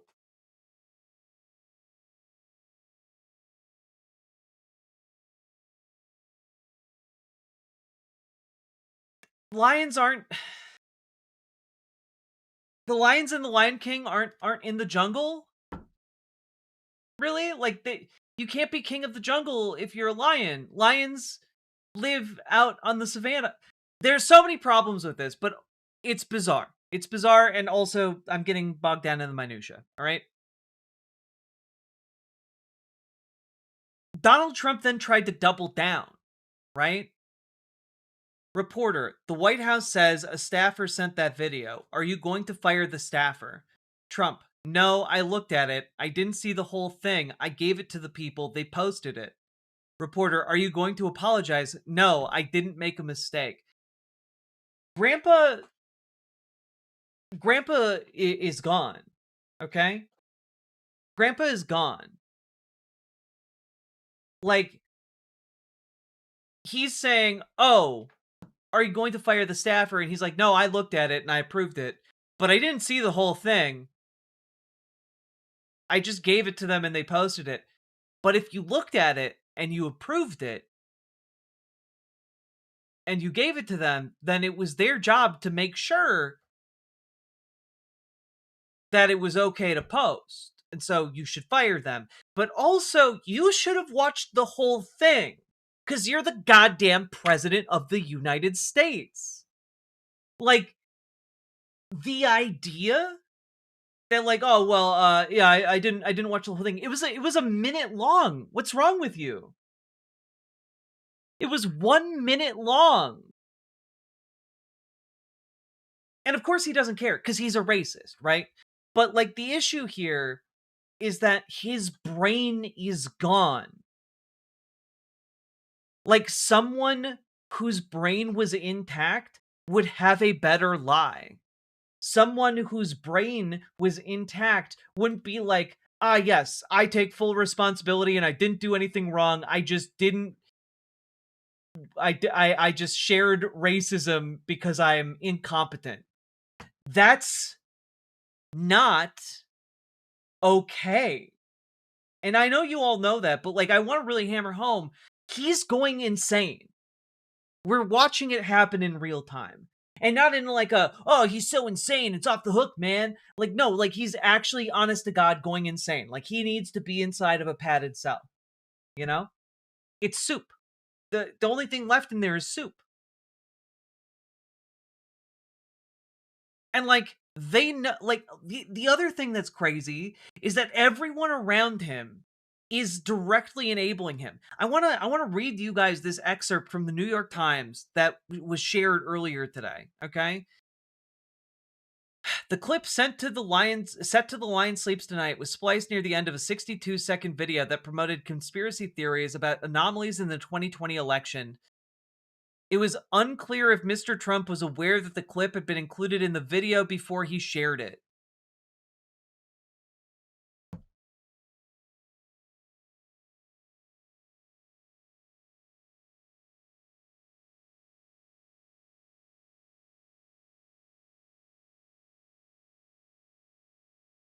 Dude, New York Times, stop trying to launder this man.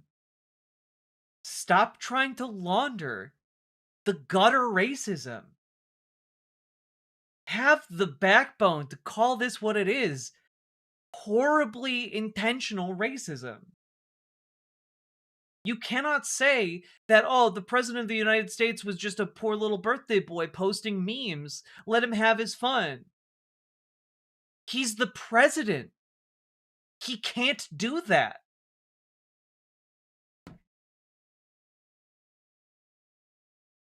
Like, stop making excuses for him.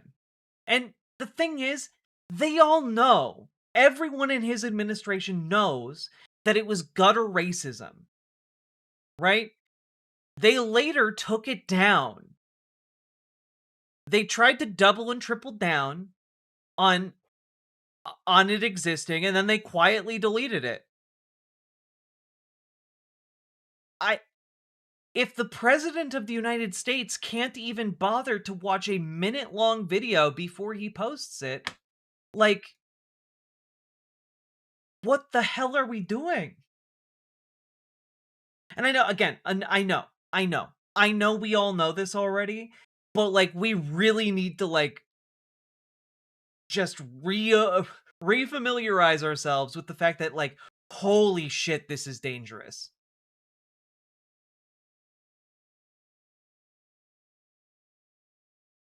Yeah, official missives from the President of the United States of America, however they're delivered, are very serious stuff.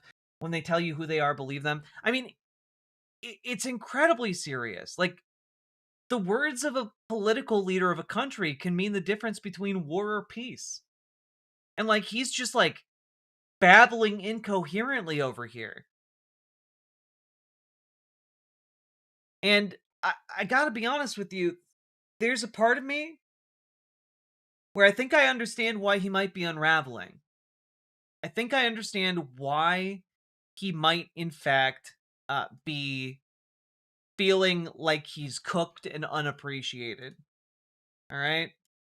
Let's take a look at some breaking news from NBC.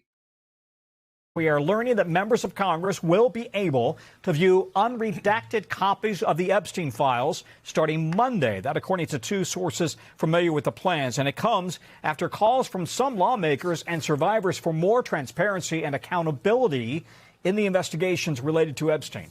At the same time, tensions are hitting a new high between President Clinton and Republican lawmakers over whether he will testify on Epstein in public. The former president writing on X late today, in part, quote, "I will not sit idly as they use me as a prop in a closed-door kangaroo court by a Republican Party running scared. If they want answers, let's stop the games and do this the right way in a public hearing." NBC's Ryan Nobles covers Cap. I mean, guys, we've got Bill Clinton being like, yeah, ask me your questions in public. Which, okay, I'm in favor of that. But also, Donald Trump is probably really fucking worried because members of Congress are going to be looking at unredacted Epstein files. And I think that this is the reason he's like posting trailers for Mr. Smith Goes to Washington. I think it's why he's like just posting like crazy that there's nothing leave the Epstein files alone. Like, I think he's unraveling. And I think he's desperate to try and change the narrative. And, well, I don't know. And again, probably there's going to be more fuckery with the Epstein files. We know that there are like still millions of documents that they have yet to release. But if we start getting members of Congress who have seen unredacted Epstein files, like we are, you know, we're going to start seeing some shit, I imagine. Some people are going to be getting held to account. And, you know, some of those people might be some of Donald Trump's handpicked guys, you know? Some of the folks implicated in the Epstein files might in fact be, I don't know, the Navy secretary that Donald Trump appointed.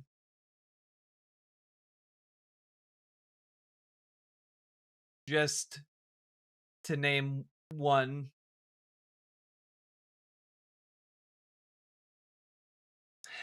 Seems kind of weird that Donald Trump just seems constantly surrounded with these guys who are associated with his former best friend. And I just want to really point out a couple things. Number one, I think we've really established by now that Donald Trump is mentally incompetent. He should not be handling his own affairs, let alone the affairs of an entire country. But more than that, he's also trying to manage the affairs of other countries. We likewise had very good talks on Iran. Iran looks like it wants to make a deal very badly. We have to see what that deal is. But I think Iran looks like they want to make a deal very badly, as they should. Last time they decided maybe not to do it, but I think they probably feel differently. We'll see what the deal is. It'll be different than last time. And we have a big armada. We have a big fleet heading in that direction. Going to be there pretty soon. So we'll see how that works out. Mr. President, Steve Witkoff, Jared Kushner met with Iran's foreign minister today. You also had Brad Cooper there, the head of CENTCOM. A deal doesn't look like it's been reached yet. How long are you willing to wait? It can be reached. Well, you have to get in position. We have plenty of time. If you remember Venezuela, we waited around for a while, and we're in no rush. We have, very good talk going with Iran. We have very good talks going with Russia and Ukraine. We're doing a lot of good talking. And I want you guys to understand something. He's threatening to like go to war with Iran right now. He's threatening to go to war with Iran. Like he's just openly like, yeah, we got a fleet going over there. Remember Venezuela? Yeah, also the Federal Reserve Chair is in the Epstein files. Barry Weiss in the Epstein files, appointed by to head CBS by one of Donald Trump's friends. We've got Barry Weiss's wife in the Epstein files as well. You know, just weird how a lot of these folks associated with Donald Trump are in the Epstein files. Iran sent a fleet of torpedo boats this evening. Yeah, like, this is not good. It is very bad, in fact, to have this madman in charge of our military right now. And Congress is doing nothing to check his wanton warmongering. And I want to remind folks, like, this is not the same thing. The idea that you're going to go into Iran and reimpose the Shah, like, oh boy. Oh boy, is that not going to happen. I think we had the results today were with Iran. It was a meeting. We're going to meet again early next week.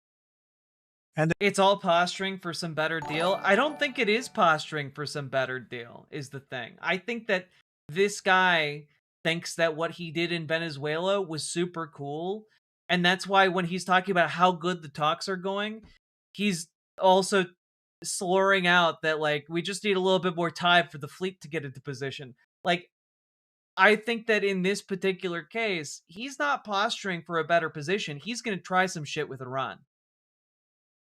He thinks he got away with it before with airstrikes on their nuclear facilities, and he thinks that he's going to get away with trying to strong-arm them right now. But there's no reason to send a fleet outside of Iran unless you are planning to do some shit. And in this case, Iran will be capable of responding. they want to make a deal. Iran, as they should want to make a deal. They know the consequences if they don't. If they don't make a deal, the consequences are very steep. So we'll see what happens. But they had a very good meeting with a very high representative of Iran, and we'll see how it all turns out. Civil human rights groups see that. By the way, I'd love to see that if we could do that. I'd love to see it. On Iran, is a deal that is acceptable that only covers with Iran? Is there a deal that only covers nuclear that would be acceptable to you? Because they just want to have nuclear. They don't want to have anything else. Like, that would be acceptable. But the one thing, and right up front, no nuclear weapons. If we could have made that deal 2 years ago, we would have made that deal. But they weren't willing to do that, and now they are. Yeah. Again, just I know this is a drum we've hit many times before, but it's worth pointing out. Donald Trump is the reason that Iran is trying to get nuclear weapons right now. There was a deal negotiated by the Obama administration to prevent Iran from getting nuclear weapons. And Donald Trump ripped up that deal. And now he wants to provoke potential war with Iran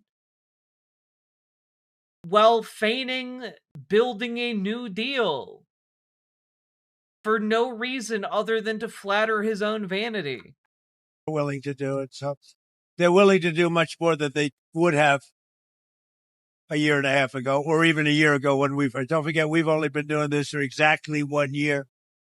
And we started with them a few months after the beginning of this term. This term has been amazing. But the results could surprise people. If they would have offered this deal originally when we first started, it would have been accepted immediately. We'll see what happens now. Mr. President.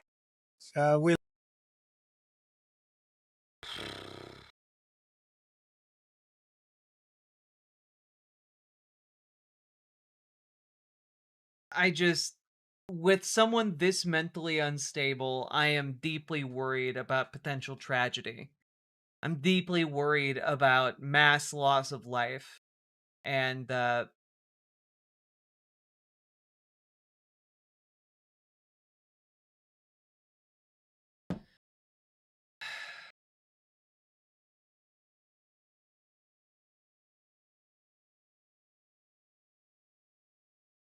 yeah, also, the Wall Street Journal, as of 3 hours ago, is reporting that talks fell through with Iran refusing to end their nuclear enrichment programs. So these really good talks, it kind of just seems like it is a veneer to manufacture public consent to get military within striking distance of Iran. So that's good. Anyway, but I'm sure maybe I'm being too hard on Donald Trump. Maybe he is sane and totally this is just like a clever ploy by him. Oh wait. Trump offered to unfreeze funding for New York City tunnel if Dulles Airport train station are renamed for him.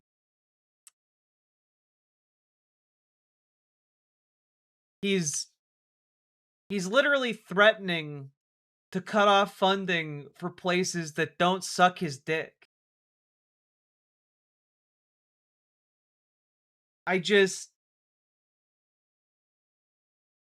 It's all about flattering himself. It's all about flattering his own ego. This guy is fucking crazy. And it's getting to the point where even MAGA can see that he's crazy. You know? And I'm not going to be someone who's sitting here to tell you guys like, "Oh, well MAGA's going to come around. Just you wait, folks." Like, I'm not here to tell you that, but I am here to tell you that a not insubstantial number of them are being actively repulsed by his behavior right now. Because he's losing it. He's fucking nuts. Okay? Like, this is a call in to C-SPAN that happened earlier today, I believe. I'm a registered Republican.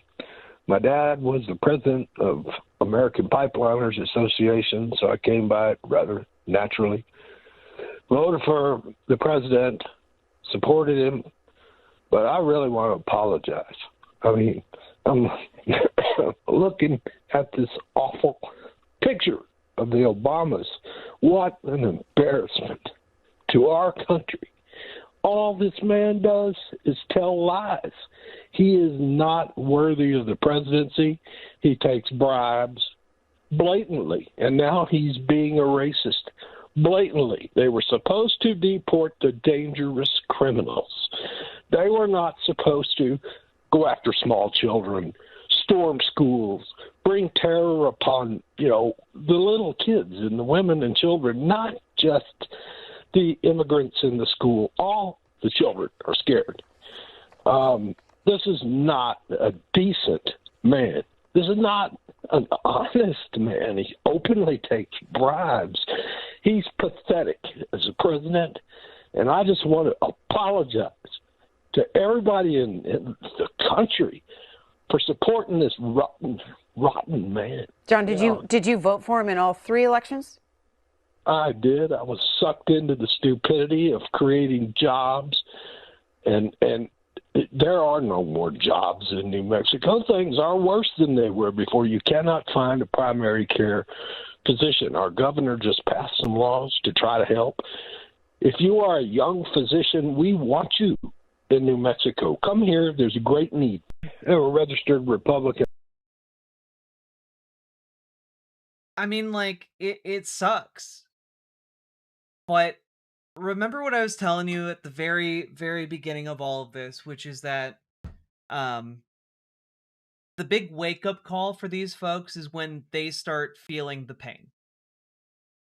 And it could be pain in their pocketbook. It could be pain from watching the abject human misery that is caused.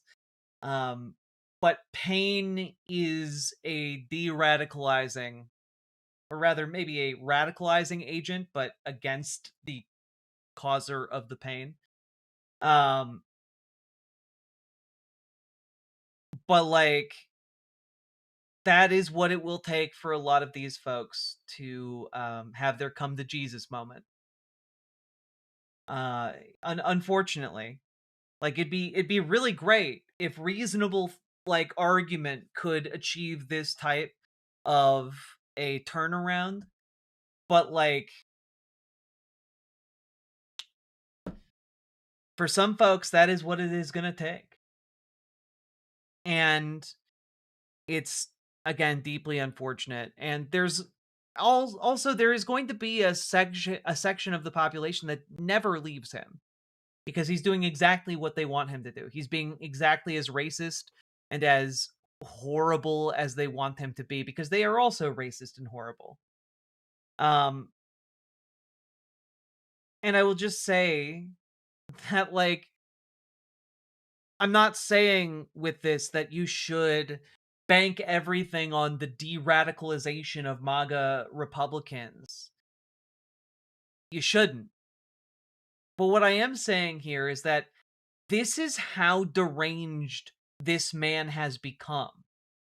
He is losing people who have voted for him over the last, decade, multiple times. And like, That is a big level of shift in American politics for that to happen. Under normal circumstances, that is very rare. But the shift is happening.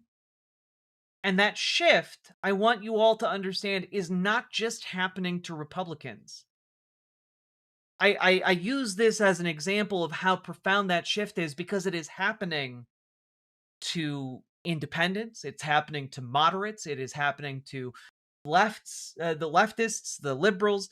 Everyone is experiencing this pain and is shifting accordingly to the left in order to oppose this man and everything he stands for and his jackbooted thugs.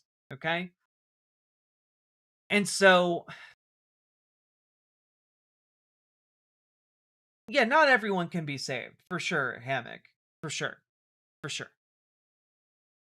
But my point here isn't to say that everyone can be saved. My point here is to point out that this shift is not limited to just liberals, and it's not limited to just independents.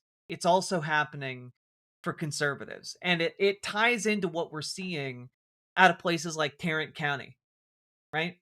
That 32-point shift was made possible in part because of a not insubstantial number of MAGA defections. Independents all went overwhelmingly for Taylor Remmett, but so did a slice of Republicans. That is what allowed him to win by such a huge margin. And that adds up. On a countrywide level, that adds up. And it makes a big difference when we start looking ahead towards, maps gerrymandered by conservatives. It makes a big difference when we start looking ahead at voter turnout, even if ICE agents are posted outside of polling locations. And stuff like this makes me hopeful. With Donald Trump losing his mind, he also is losing his charisma, his charm, his hold over these suckers. And I think that's a big deal. I think that is a big deal.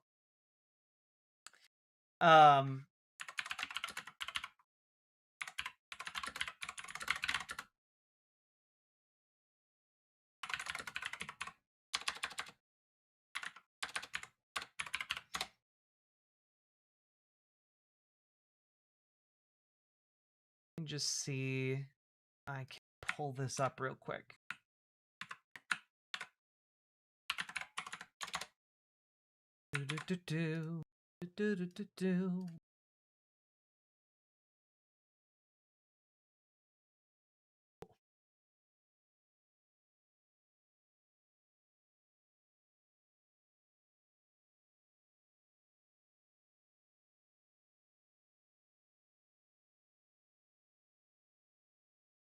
Okay.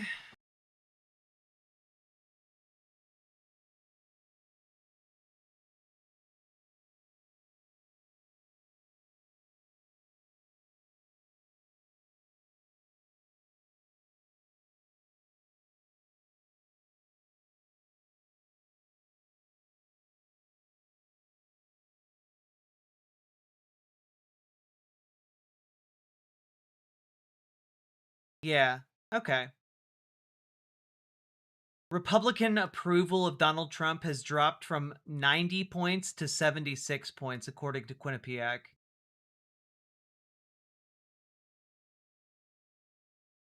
And back in October, Republicans had a 94% approval of Donald Trump. And that has dropped to 86% approval. Overall, in the early February poll, 37% of registered voters approved of Trump's job performance.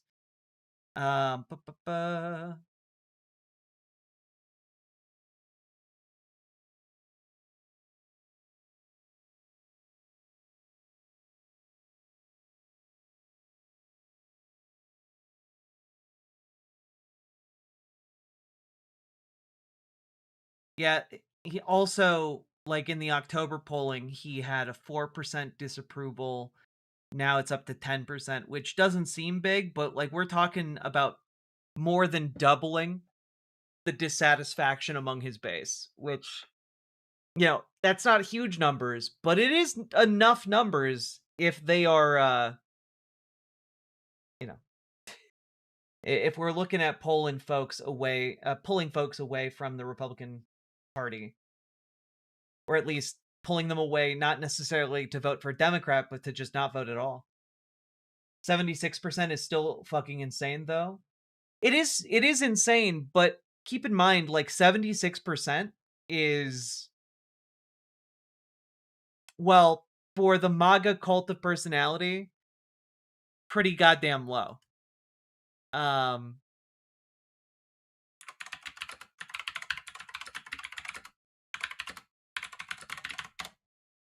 I would really like a graph showing his support among the GOP. That's what I was looking for.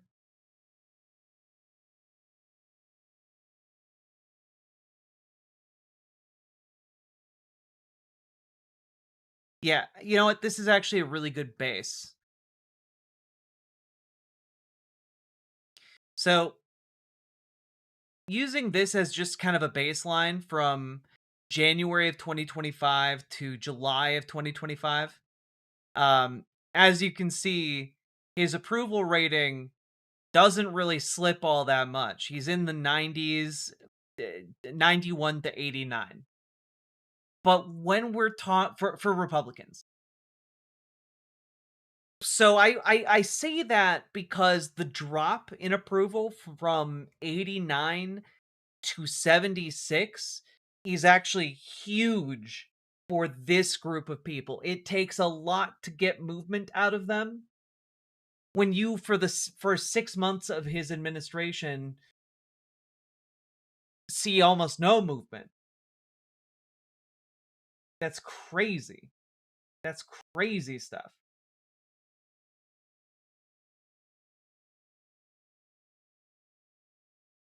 I mean, Quinnipiac shows him at 76. I don't know what to say. Different polling will say different things, but like,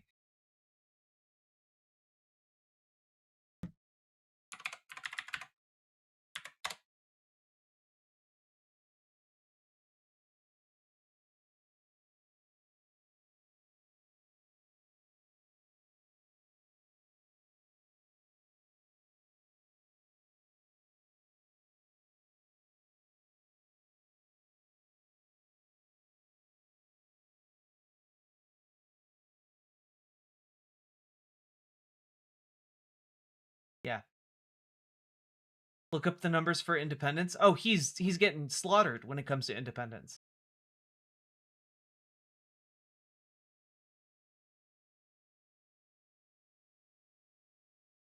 I think the key is going to be reminding Trump voters consistently that he didn't make their financial condition better.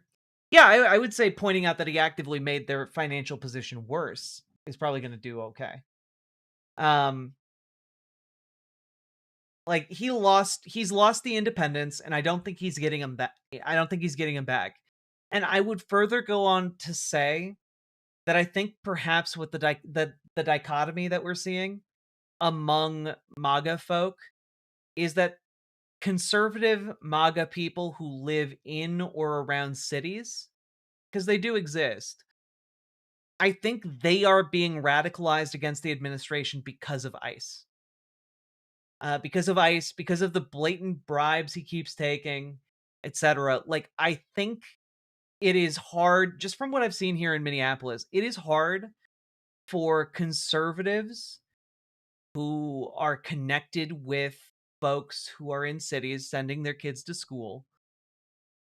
It is hard for them to maintain pro-Trump positions when they know that their grandkid, or when they know that their child that they have to send to school, one of their friends is terrified to go to school because ICE agents might pick them up. ICE agents might detain their parents, etc., etc., etc. It's why on the ground here in Minneapolis, you're seeing like conservatives even showing up at the schools in order to patrol for ICE or against ICE.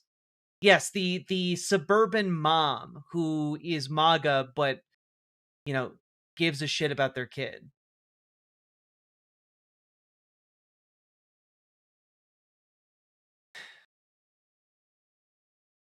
So, like, I think that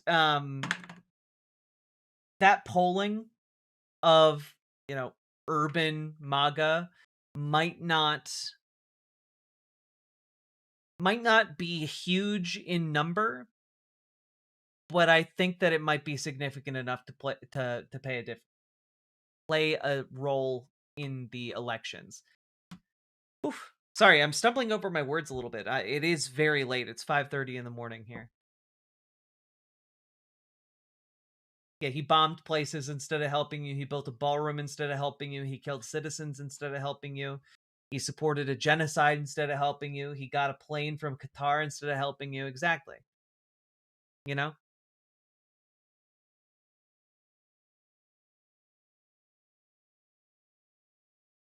I think what we're seeing is a man who is insane and losing his grasp on reality while simultaneously losing his grasp on his base. And there's not really any fixing that for them. Like, his brain is gone. He's not going to be capable of course correcting and rehabilitating his image. Like, he's not going to be able to do that. Once things have passed a certain point for some of these people, they're gone for good. They're not going back to vote for him later. They're not going back to vote for his candidates. Like, he's gone. He's poisoned the entire brand of the GOP. Yeah, he shat his pants instead of helping you. Exactly. And, like,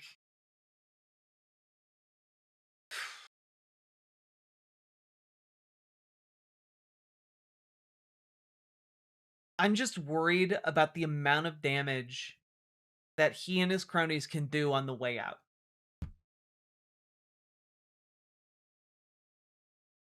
I'm really worried about the potential for a mass casualty event when it comes to Iran. I'm worried about the violent means he may employ to try and intimidate folks away from the polls on election day. I am deeply worried in a number of different regards for what he is going to do. And there's not really any solution for it other than retake Congress in 2026 and impeach the motherfucker. Impeach and remove him. Like, my hope, the thing I hold on to, the little spark, and I hesitate to even whisper it into being, but I hope that we are able to retake the House and retake the Senate in such a magnificent fashion that Democrats have the ability to impeach and convict Donald J. Trump. Okay? That is my hope. And I know that is pie in the sky thinking, but it might be possible. If we live in a world where the heart of MAGA country can swing Democrat by 32 points, then maybe we live in a world where that can happen too. Where we can impeach and convict Donald Trump and remove the cronies he has installed from their offices. Like, RFK Jr. needs to go, Kristi Noem needs to go, every single one of these folks needs to go. Okay? So that is what I am hoping. And I'm hoping that as things get worse and as his brain continues to rot in his skull, and he continues to make things worse and worse for people, the one silver lining I hold on to is that maybe, just maybe, Democrats are going to be put in a position next year to be able to put a stop to the vast majority of the heinous abuses of power that we've witnessed.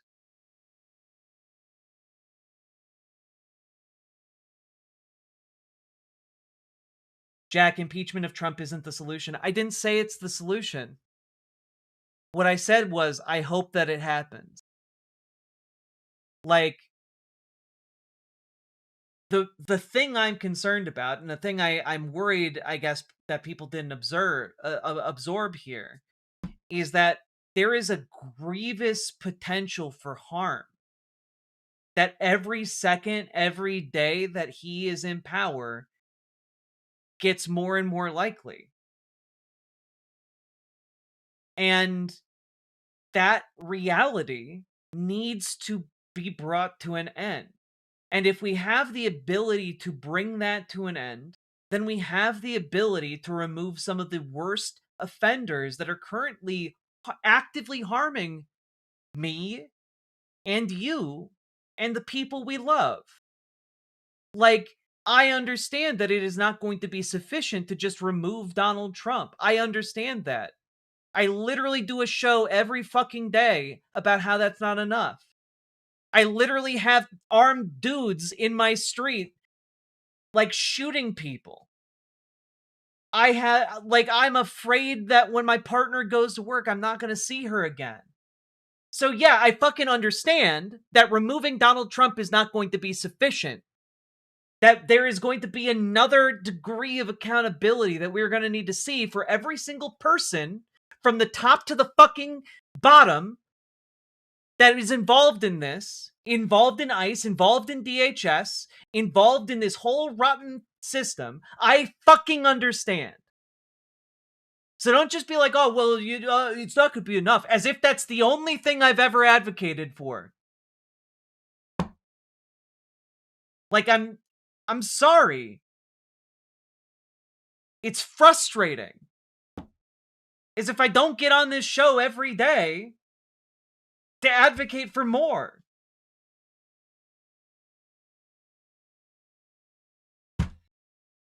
How many shows about accountability from ICE do I need to do?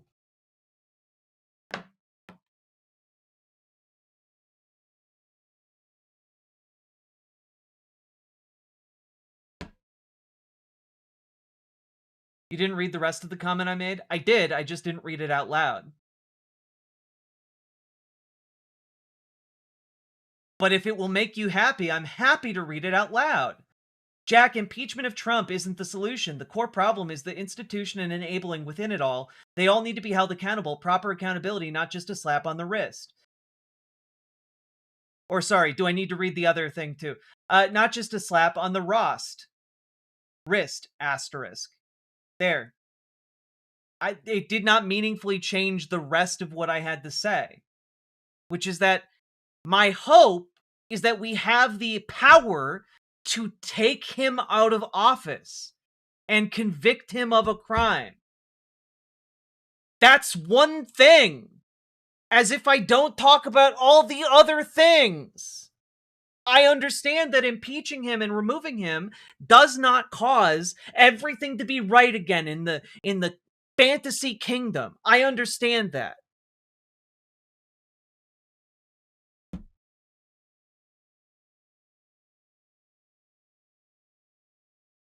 And I'm sorry if I'm crashing out a little bit right now, but like, the entire premise of what we are doing right now is building up power to stop what is happening. And not just the power to stop what is happening, but the power to then fix things and make things better. But it needs to start with stopping the bleeding. So we have to remove the guy who's making us all bleed. That requires a consistent project, and my hope is that we don't have to go through another 2 years of this, and can instead just go through this upcoming election.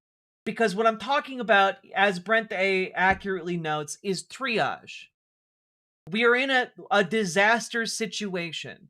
We are only prevented from a worst-case scenario of fascism by the fact that we have some shambolic residual institutions clinging to democracy. And like, it's not nearly sufficient And we are going to need to have all hands on deck. And if we have enough people organized to be able to flip the entire Senate to have a 60 count on a conviction, like, that matters. And it will make it easier for us to get things like a Nuremberg for ICE. It will make it easier to do things like abolish ICE and abolish DHS. It will make it easier for us to find and make that day possible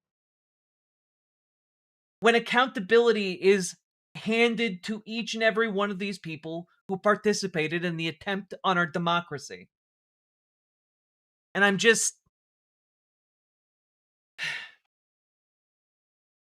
frustrated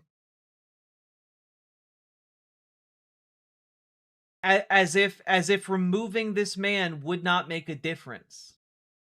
As if removing and convicting this man in Congress would not be a kind of sea change that we have never seen in this country before.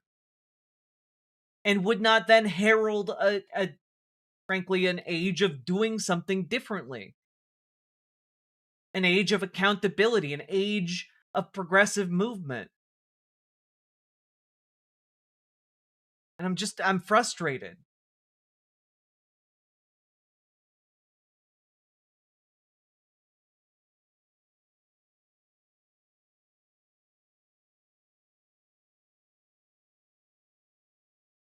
Like, I'm sorry for being a bitch, but like,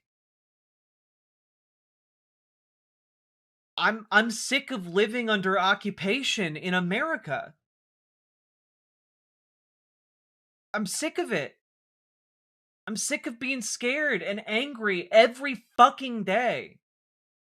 And it's really hard some days to come on this show and put on like a happy face and like try to like make this entertaining and try to be fun and try to make these arguments in a compelling way. But I do try to do it. But like sometimes I get so fucking mad.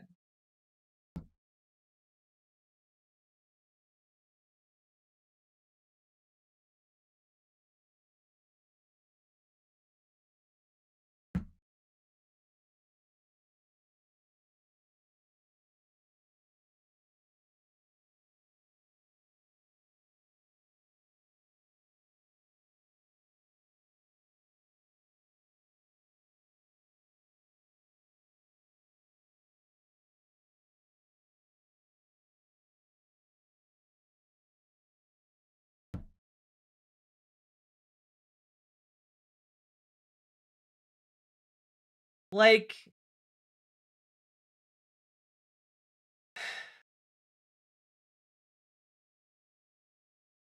I want to do basically anything and everything that will stop my community from being hurt. That will stop me being afraid every fucking day. And not like just afraid in a vague sense, afraid of like very real incidents that are happening around the neighborhood and happening around the area. I want to share with you guys something. I wasn't going to bring this up, but you know, as somebody who does a nightly show, criticizing ICE and criticizing this government pretty severely, you know, let me pull this up. Buried a bit. Here it is. So this clip is from yesterday. I guess 2 days ago. So 2 days ago at 6 o'clock in the morning in a neighborhood not far from where I live. This is 18 agents with Homeland Security.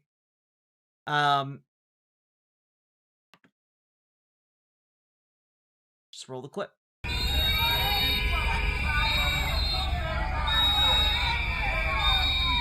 is a lot. 1, 2, 3, 4, 5, 6, 7, 8.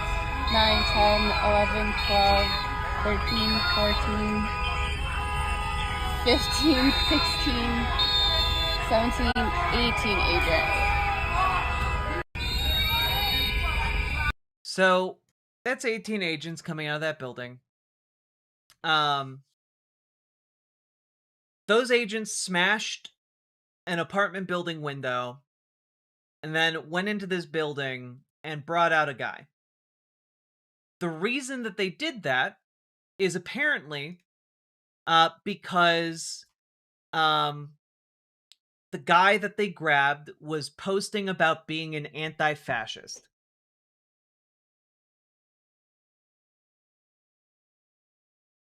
So we got agents from the Department of Homeland Security breaking into apartment buildings because people are posting online about being anti-fascist here in Minneapolis.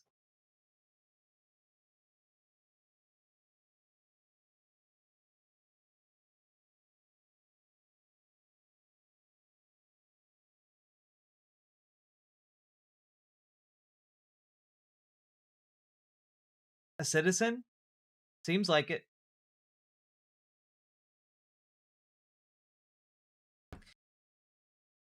And, you know, as somebody who does a show where I talk about being very opposed to fascism, stuff like this worries me a little bit, considering I live and run this show in Minneapolis.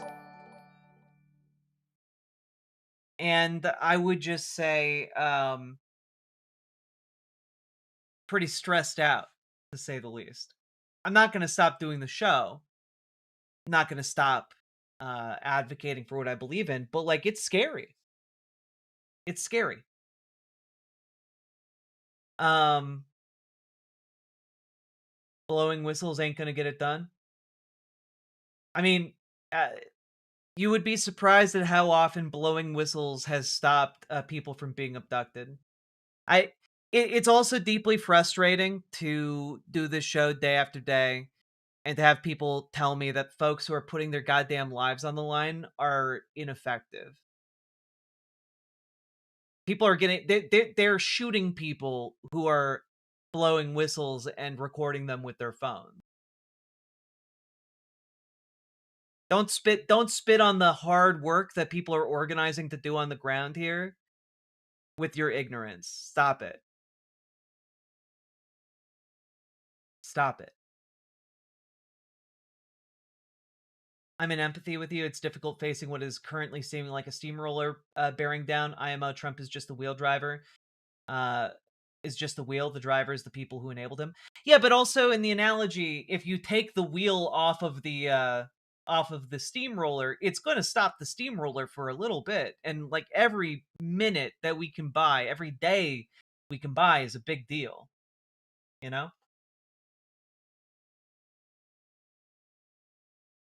God. I need to get a whistle. They're useful things to have on you. They're really easy to carry, too.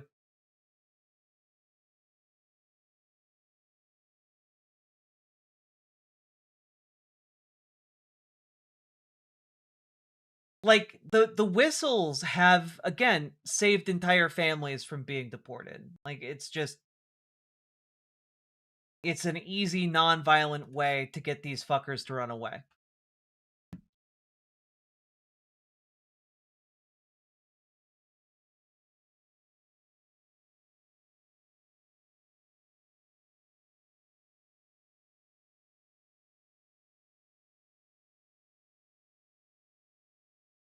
You take a win where you can get it? Yeah. This goddamn soup-brained motherfucker.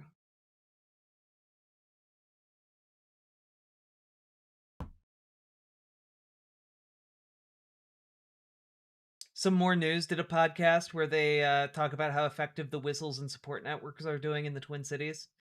Hell yeah. Should listen to that one. Sometimes people name drop the... Sometimes people name drop the places that I go to on a regular basis, and it's really bizarre. Really, really bizarre.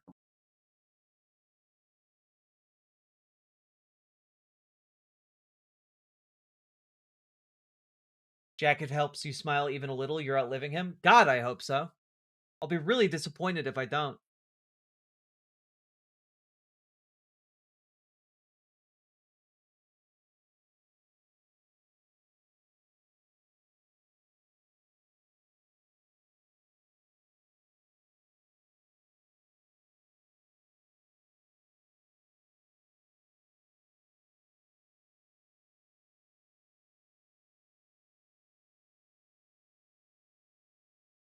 Don't dox yourselves, folks. True.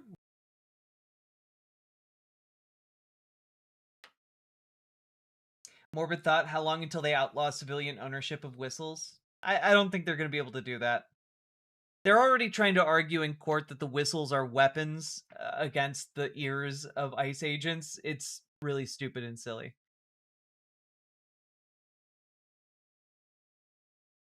At least he didn't back Ashes of Creation. Almost did.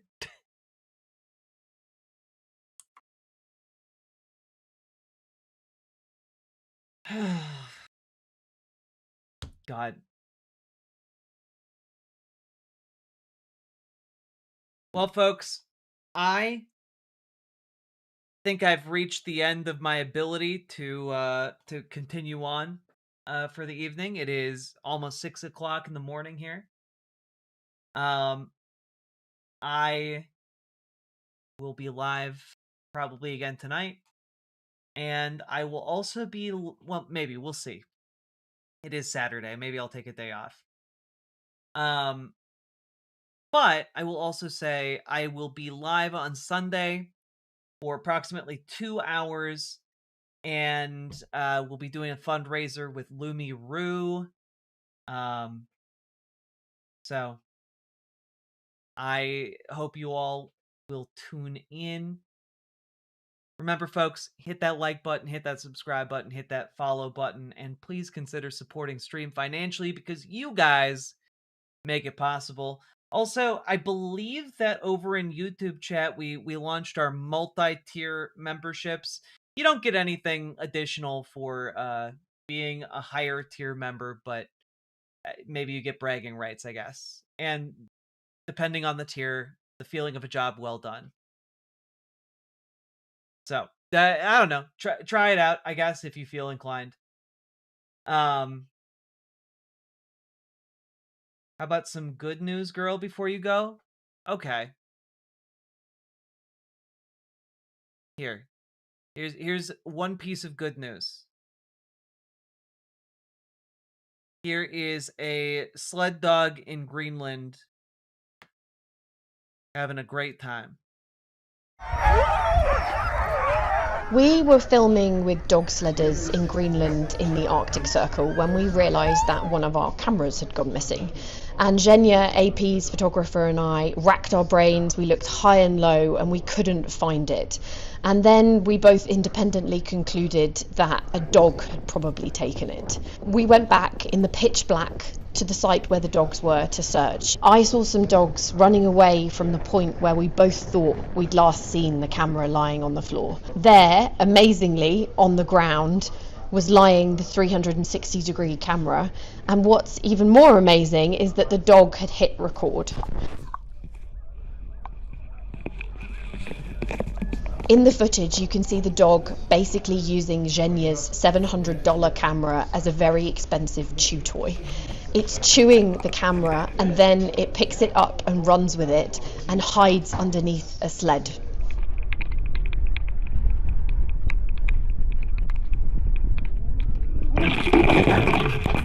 What's great though is that it came out from under the sled with the camera, otherwise we would never have found it again. There you go. What a silly beast, indeed. She's a whimsical menace. A delightfully whimsical menace. There you go, folks. Things are okay. They're dogs. Dogs are great.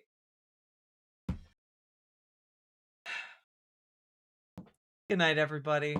And see you later.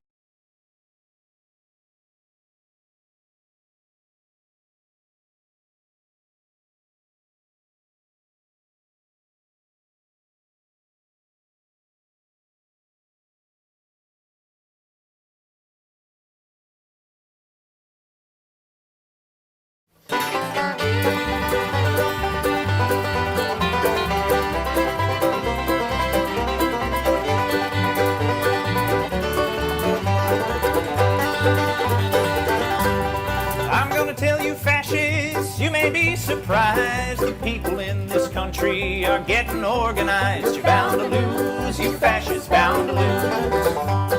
I'm gonna tell you workers, when you cash your checks, they say America first, but they mean America's next. You're bound to lose, you fascists, bound to lose. All you fascists bound to lose. All you fascists bound to lose. All you fascists bound to lose. You're bound to lose, you fascists bound to lose.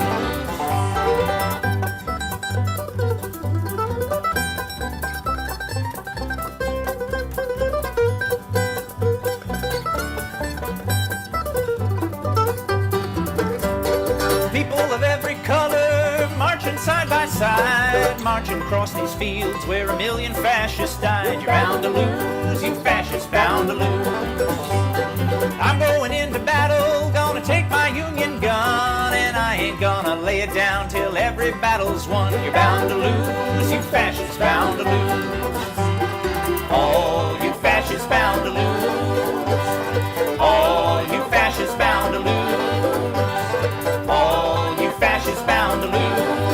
You're bound to lose, you fascists bound to lose.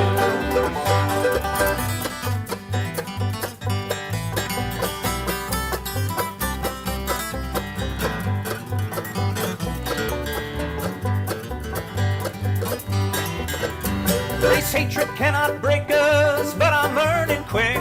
Our children won't be sold on your poison rhetoric. You're bound to lose, you fascists bound to lose. Here comes a big machine surrounding all your hate, forcing it to surrender. Now it's getting late. You're bound to lose, you fascists bound to lose. All you fascists bound to lose. All you fascists bound to lose. All you fascists bound to lose. You're bound to lose, you fascists bound to lose.